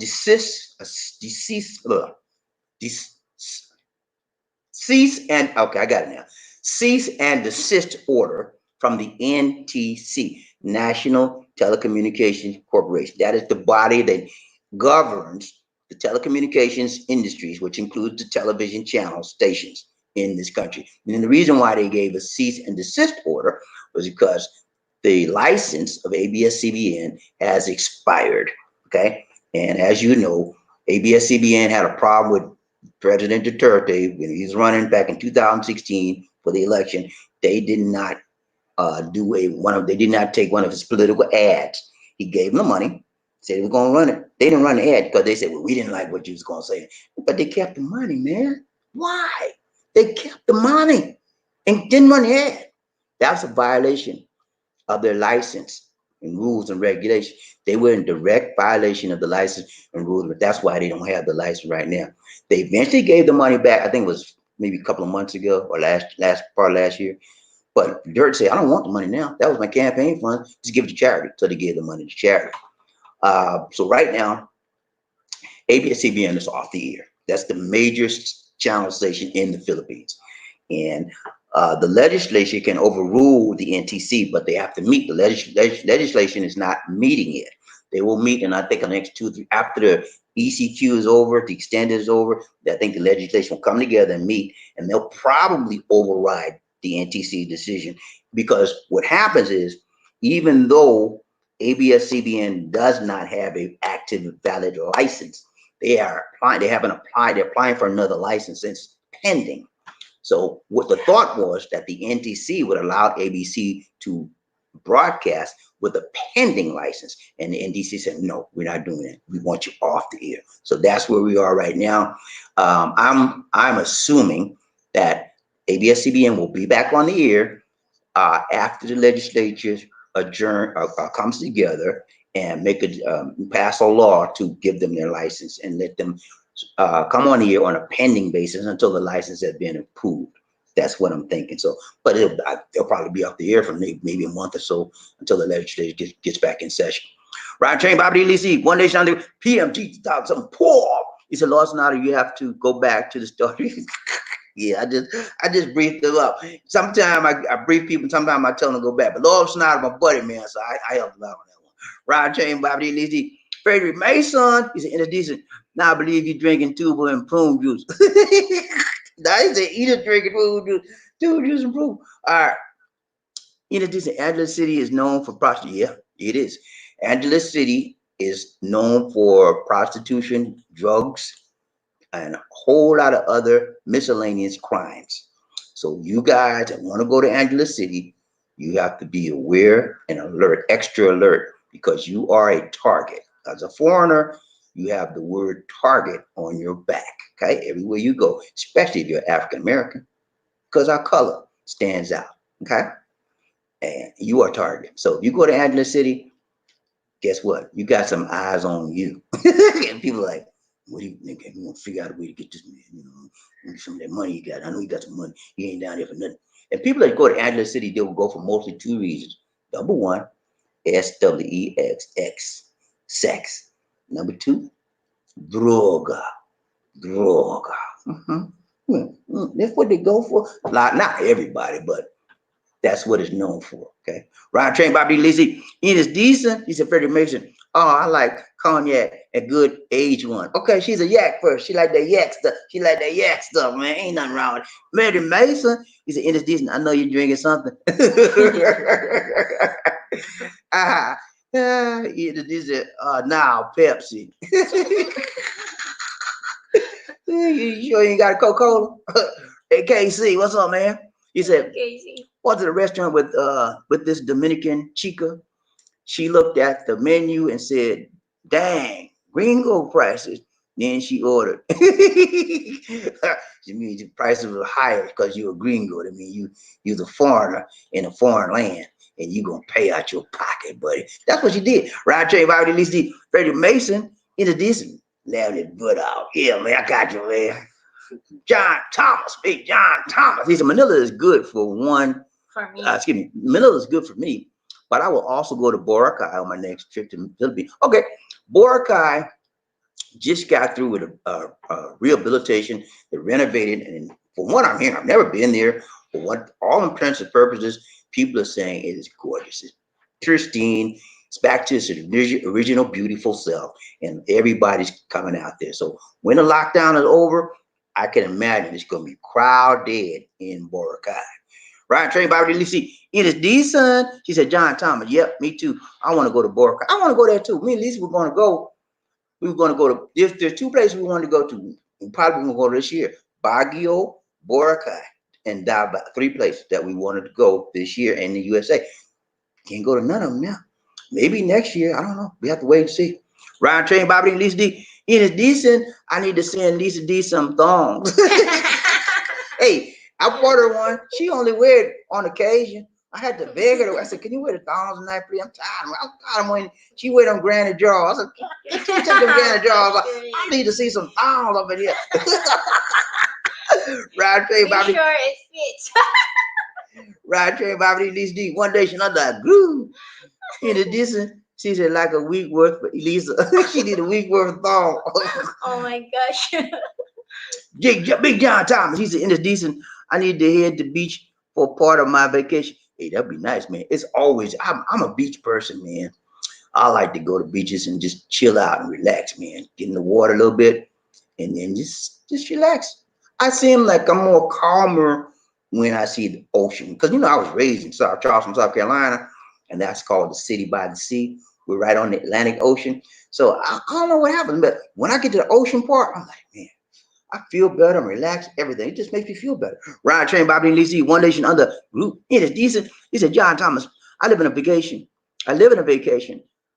but I'm wanting to go to the Philippines and exploring the beaches. You would love, go to Boracay. That's one of the best beaches out here. And there's another one in Palawan. That's nice also. A lot of people go there as well. But Boracay is the most sought after beach in the Philippines. People come from all over the world to go to Boracay. Ryan Train, Bobby Lisi. Murphy Hayes. He said, no, Bobby, here we call them thongs or flip-flops. Okay, thongs or flip-flops. Here we call them thongs or flip-flops. Okay, KC said, Lisa D, it's Henri today. Lisa D is angry today. She's hungry. You hungry today? Huh? No. Oh, okay. Roger, Bobby, Lizzie. Andy. Oh, he said, Andy. Okay. Hey, Andy. Hey, Bobby, Lizzie. What's up? Hello, Yeah, Andy. amen. Good to see you. See, Andy's with us today. Andy. It's past his bedtime. Andy, you need to go to bed, Andy. What's wrong with you, man? You need Andy, you must be off the mark. You don't stay up this late. It's 12:21 a.m. in the mountain. I kept you up. It's 12:21 a.m. in the mountain. Okay, let's go because it's almost 3 hours. Okay. If long as we talking to my people, I'm with you, man. Okay. You like that, right? Right, Jane Bobby. She says, how big a glass of tube would Lisa drink? She had an 8-ounce glass on the corner over there. Right, Jane Bobby. What day you want? Michael Coffee. He said, Bobby, hello. Another amazing show. You got it popping today. Loved it. Got to go down. Peace out. Keep the faith. Nurse Mike. Thanks so much, Nurse Mike. Have a good one, man. Good to have you with us today. Ryan Train Bobby, Mr. Khan. He said, what happened to ABSCBN broadcast? Okay, I Mr. Khan, I just got through with that, so hopefully you heard me. If not, go to the first part of this broadcast and look at the replay. I tell you what happened. I told what happened there. He said, Lisa, what you watching? He said, what you watching, Lisa? Y'all saw it. They saw her. I read it, Murphy. Murphy said, I saw a video like Lisa D, the same omen was smashes watermelons. I said that in Facebook. I didn't know what you're talking about. It's Lisa D. She be slipping and sliding all over. 1 minute she here, and then 2 seconds later she over there. How did you do that? Right, Train Bobby Lisa. In addition, ABC waiting for Congress to renew its license. Yeah, that's what's happening. The Congress got to come together because they can't meet because of COVID. Once they come together, they'll meet and they'll reinstate that license and they'll let ABSCBN back on the air. But they off the air right now, and they're not coming back on till the Congress meet because they messed up with the wrong person, man. You gonna mess with the big man, think you gonna get away? Ryan Train Bobby Lisi. Murphy said, dang. Murphy said, dang. Okay, Murphy, sorry for the typo. Hey, no problem, man. Ryan Train Bobby Lisi said, article kind of states President May had something to do with ABC to shut down. The president, he did not make them shut down. What happened? I told y'all what happened. When he was running for presidency, ABSCBN violated their franchise licensing agreement. And their violation was they took money for an ad from him. okay, for his political campaign. They refused to run the ad. Not only did they refuse to run the ad, they refused to return the money. You don't run my ad, give me my money back. They held the money. They only gave him the money a few months ago, and he said, I don't need it now. Give it to charity. So, because they were trying to get back in their graces, so they could keep their license. So he said, no, I don't need the money now. He said, I accept your apology, but you violated my rights, and I don't need the money now. So the NTC, what them being shut down is legally correct. Okay, there's nothing bad about what's happening. What is it's legal? Okay, there's nothing shady about it. They did a violation, and they were shut down. Now I don't want them shut down. I wish they wouldn't. Not only was that one thing they did, they had some tax issues, back taxes. Now they cleared the back taxes up a few months ago as well, but those were violations, and they shut down. They don't shut major TV stations down for nothing. It's a reason. Right, train Bobby Lisi, One Nation Under KC. He said in the DR it's about 15 whites in control, and the rest is mixed black, poor, pretending they ain't black. It's sad. Yeah, it is, man. Black people pretending they ain't black. That's a bad thing, man. I don't know what they got. That means they're mixed up in the mind. I've never been to the DR, but I'd like to go and just see how it is. And because I heard a lot of stuff about it, and the people there are very friendly, but it's a lot of racial issues out there, just like it is in the States. Ryan Train, Bobby Lee C, One Nation Under Group. Gerald Lee, what's up, Gerald? What's up, man? Thank you so much, Gerald. Appreciate that donation, man. Doing the long, doing the strong, doing the right, and doing the tough. Thank you. I gotta do the dance with Gerald now. Ryan Train, Bobby Lee C, One Nation Under Group. Yes! Oh my goodness.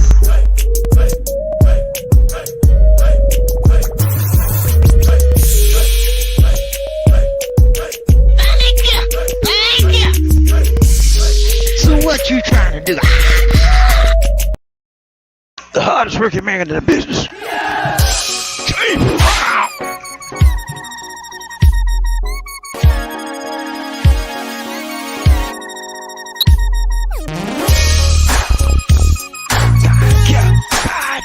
I feel good.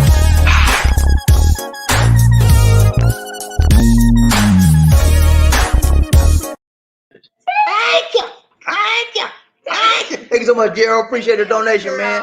Everything you get, we are grateful to you because you help Keep us safe. doing this shoe. This shoe? For that rhyme though. Roger, One Nation. Mr. Khan, what's up, man? He said, interesting. Innis? Okay. Mr. Khan said, interesting, Innis. Roger, Mr. Khan, all those people's job, yeah. It's got 10,000, I think it's 10,000 people. 11. 11,000. It's a lot of people, man. The law is the law, and the problem is this: people think that you're supposed to make exceptions to the law because they're a good station or they're the number one. Say, nah, man. If that's the case, everybody can get over on the law because we're gonna make exception for this. We're gonna make exception for this, and nobody would adhere to the law. So the law is the law. You gotta go by the law. Ryan Train, Bobby Lee, Lena's decent. She said, I act crazy, especially when in New York City or Memphis. Hey, New York City, man. I've been in Memphis too. Memphis is all right. Memphis, Tennessee was all right, but New York City, you better be on your P's and Q's because everybody, and when they know when you're a foreigner, not foreigner, but they know when you are a tourist because you look different. You talk different. You be looking around like that. And when people be looking around like that, they know you're a tourist. And you could just tell. New York people have this style and the way they do things. It's unmistakable. You can always tell that a person's from New York, and they have that New York accent. Yeah, accent. I'm from New York, man. I'm from New York. I'm from New York. And where are you from, young man? Ryan Trey, One Nation Under Mr. Khan. What's up, Mr. Khan? Interesting. Okay. Philip Williams. He said, don't worry. You did the right thing for that troll. Yeah, man. I don't know what's wrong with him, man. This do you want me to go on? Okay. She said, Mr. Khan, yep, the articles are from BBC, other countries. They think it's regarding to the president. Nah, it has something to do with that, but the law, they broke the law. That's why they shut him down. Ryan Train, Bobby Lisi, and Lisa D told me I got to rush. Ennis, this and thanks. Okay, I'm gonna rush through. Casey, skunk took money from social programs and moved it to, okay, all right, next one. Casey, China released virus, take out thousands of, okay, next one. You know what, man? That China virus thing, I, I have a tendency, this is one of the first times I have a tendency to want to agree with Code 45. Well, I think China might have did that on purpose, man. You know, that's just my opinion. Now, don't make it right. It's man-made. I don't think it's man-made. I think this is my personal opinion. I'm not saying it's right, and I'm not saying it's wrong. It is an opinion. Okay. I think the virus was in a lab by China. Whether they man-made it or what, I think it was a lab. And I think it got out on accident. And they tried to cover it up, hold it, and try to keep it, minimize the problem. But they couldn't, they saw they couldn't do it. Then they said, well, we got to tell the world now. It's too late, it's just spreading out too fast. And I'm telling you why. Number one, I saw a video, a YouTube video by a very distinguished journalist from the New York Times. He did a very good job. I'm gonna bring the name of that video tomorrow so y'all can look at it. But he did a very good job. One of the key things in that video, he did research in Wuhan, everywhere. He said that the virus has a key component that was taken from the previous SARS. Remember the first SARS outbreak? And he said that could not have been naturally made. That component was exactly identical to that virus. When he said that, it's like, okay. And then the other thing he made, good point. He said, no one in Beijing was affected by the virus. All over the country, different cities, but no one in Beijing was affected by the virus. Another point he made was that before the virus was even told to the world, guess what China did? They ordered supplies, masks, PPE equipment, everything. They ordered before they even said anything to the world. They knew what was going on. They knew what would happen. They held it from the world, okay? And for their benefit. Now, guess what China's doing, y'all? Guess what they're doing? They're selling the supplies back to the people at an increased cost. Can you believe that? China needs to pay, okay? They need to be held accountable for their action. That's my opinion. It's my personal opinion. Now, I could be wrong. I could be right. You have to make your decision. But I think anyone that did this to the world needs to be held accountable in some type, way, shape, form, or fashion. Ride train, Bob D. Lisi, One Nation on the Ooh, it is decent. She said another article saying the Philippines government shut ABSCBN down.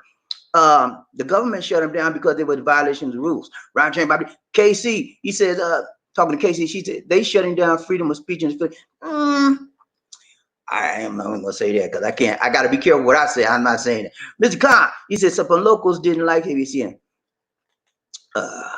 Saying that it makes biased news. A lot of people have said that, and I can't. Living here in the Philippines, I think ABS-CBN is one of the best stations on the air. Okay, I think the news. I wouldn't say they're the best. They're okay, but the news channel that I watch the most here in the Philippines is called ANC. And now they are owned by ABS-CBN, but ANC has the best news. They're unbiased and they get you the details. Okay, that's the best news I ever. It says, Mr. Khan, yeah, how to find okay. All right, we're gonna rush through this stuff here because Lisa said we got to go. 1,200 less than 200 square feet. Waikiki. Okay, $1,200. Okay, less than 200. Ooh, that's pretty expensive. Less than 200 square feet. Waikiki. That probably is a good price for you, but that's too much for me. Right, for that small square. Trent Knight, we can't compare the American homeless people to the third world countries like Philippines and Africa because majority of homeless people in America are on drugs. Yeah, you're right about that, man. It's a big difference. In this very small studio. Okay, she got a studio apartment. Okay, yeah, man. But you know, if it works for you, that's fine. You know, Lisa and I was in a small studio condo, and it didn't work for me. It was just too. I felt too cramped, you know, and I had to get more space. Ryan Chain, Bobby Lisi. No, I saw him from the beginning. Okay, we're gonna rush through this, y'all. Because Lisa said we got to go. Differences there's a lot of programs for the poor. Okay. I don't know what this is. From Facebook. Hi, whoever your name is. I can't pronounce your name, but it looks like you have a little baby there in your arms. You look beautiful, and your baby's so beautiful. So glad to see you. And I can't pronounce your name because I can't. I think that's Arabian. I'm not sure. But welcome to the show, and I hope to see you again. It was so nice having you here with us. Welcome. She's from Facebook. Welcome. Right. Okay. Woo. Okay. Now you. Now I got to get rid of you because you're acting a fool. Okay. Hold up. I got it. Blue Ranches. Y'all didn't see that either. They can't see They it. didn't see that either. Okay. I'm gonna get rid of her. I got it. I'm gonna block her. She gone. She gone. She gone, y'all. I blocked her. I'm gonna get rid of that comment too. Watch this.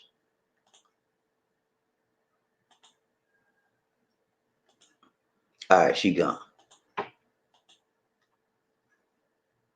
I don't know what she's saying. I'm gonna get rid of this too. See what I gotta do? I gotta do double duty, y'all. Got to do double duty. Just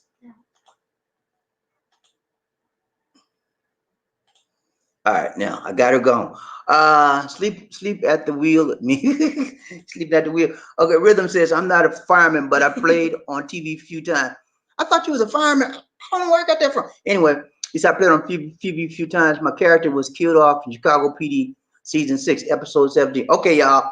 If y'all see Chicago PD on TV, episode 6, 17, episode 17, season 6, episode 17. He's looking forward to getting back to Cebu. Thanks for the love. He was in Chicago PD, episode 6, season 6. I keep seeing episode 6. I mean, season 6. I tell you, I got to get out of here. Season 6, episode 17. So if y'all checked it out, y'all see James on that. He does a lot of acting. Okay, MC. He said, what up? Didn't get my EIP yet. I'm a vet in the Philippines. Okay. Hey, man, I'm sorry you didn't get your money, man, but it should be coming. I mean, the veterans should be getting it this week from what I'm understanding. But hopefully you'll get it next week. They ain't gonna give me nothing, man. Did I tell y'all what happened to me? You want me to tell them again? No, at least do you want to go? I'm gonna tell y'all tomorrow what happened to me about my EIP. Ron Train, Bobby Lee, D. Terry Fleming, Terry Mason, you need to represent Murphy Hayes. He being prosecuted. Ron Train, Bobby Lee, D. Let's go. It is decent rhythm. Now I know where I've seen you. I saw the episode. Was trying to think what show I saw you from. Okay, see, I told you. James is a very popular guy. He gets around. Yeah, people see him on TV, man. Trent Knight, what's up, Bobby D? These D Blue Wrenches was on break for real, Bobby D.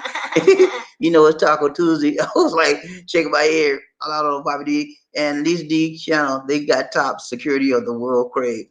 Yeah, I had to get I just got rid of 2 trolls just now. I think you have to stop Facebook also. My Blue Wrench gonna get on the job. I ain't stopping Facebook. I told you they cannot see it. I didn't see that. I'm gonna make you a Blue Wrench. That's what I'm gonna do. I'm gonna make Lisa D a Blue Wrench too, and see if she can see what the Blue Wrench see. All right. Okay, go ahead, next one. Terry Fleming, I have them on first verbal warning. It's gonna be written up. Ines Decent, let me know when you see a troll. I'll go through the chat, get them next time. Okay, yeah, that's a good way because he didn't see it. PMG didn't see it, and Perry Mason didn't see him either. Lisa D said she saw him. Ride Train Bobby Ines Decent. Okay, she said okay. Yeah, y'all if y'all see something crazy, tell one of the Blue Wrenches immediately, and they'll get them. MC, he said, hello, DC. You guys are cool. Love this channel. Love you a lot. Thank you so much, man. Appreciate that raising. MC, if you are new here, welcome to the show. We appreciate you joining us. Welcome back and come back again. See us, okay? Ryan Trey, Bobby D. Lizzie. Shout out to all Airborne 82nd, baby. 82nd. Pack on my shoulder. Pick up your weapon and follow me. We are the Airborne Infantry. Did you block Murphy? Did I block Murphy? No. Why you say that? It said there, Murphy Hayes was blocked. I blocked Murphy? Hold up. Where at? I didn't block Murphy. Where?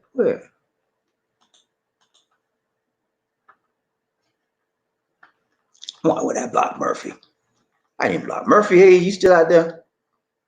I didn't block Murphy. Yeah, deleted. Huh? Murphy Hayes. Okay, hold up, y'all. I must have blocked Murphy by mistake. I don't know what happened. Oh, I know what happened. I blocked the lady, the crazy lady, cussed me out. Anyway, I'll get you back in, Murphy. We got to get through with the show. If I block Murphy, I'll get you back. Okay. PF 2007 Paul, Chicago. I think I seen him there. Okay. All right, y'all. That's it for now. Lisa D and I have to go. Got to go. It's been real. It's been real. It's been real. All right. We're just gonna go ahead and do our closing clip. Do the closing clips. We're gonna do the comments right now.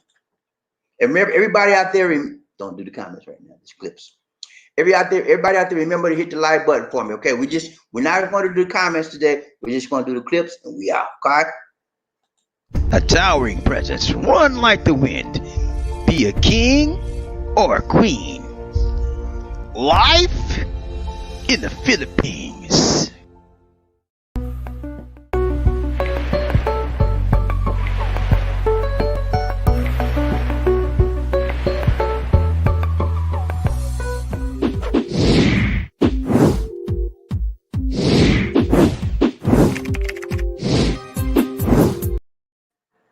All right, guys. This is Bob D. And Lisa D. Saying take care God bless. and peace.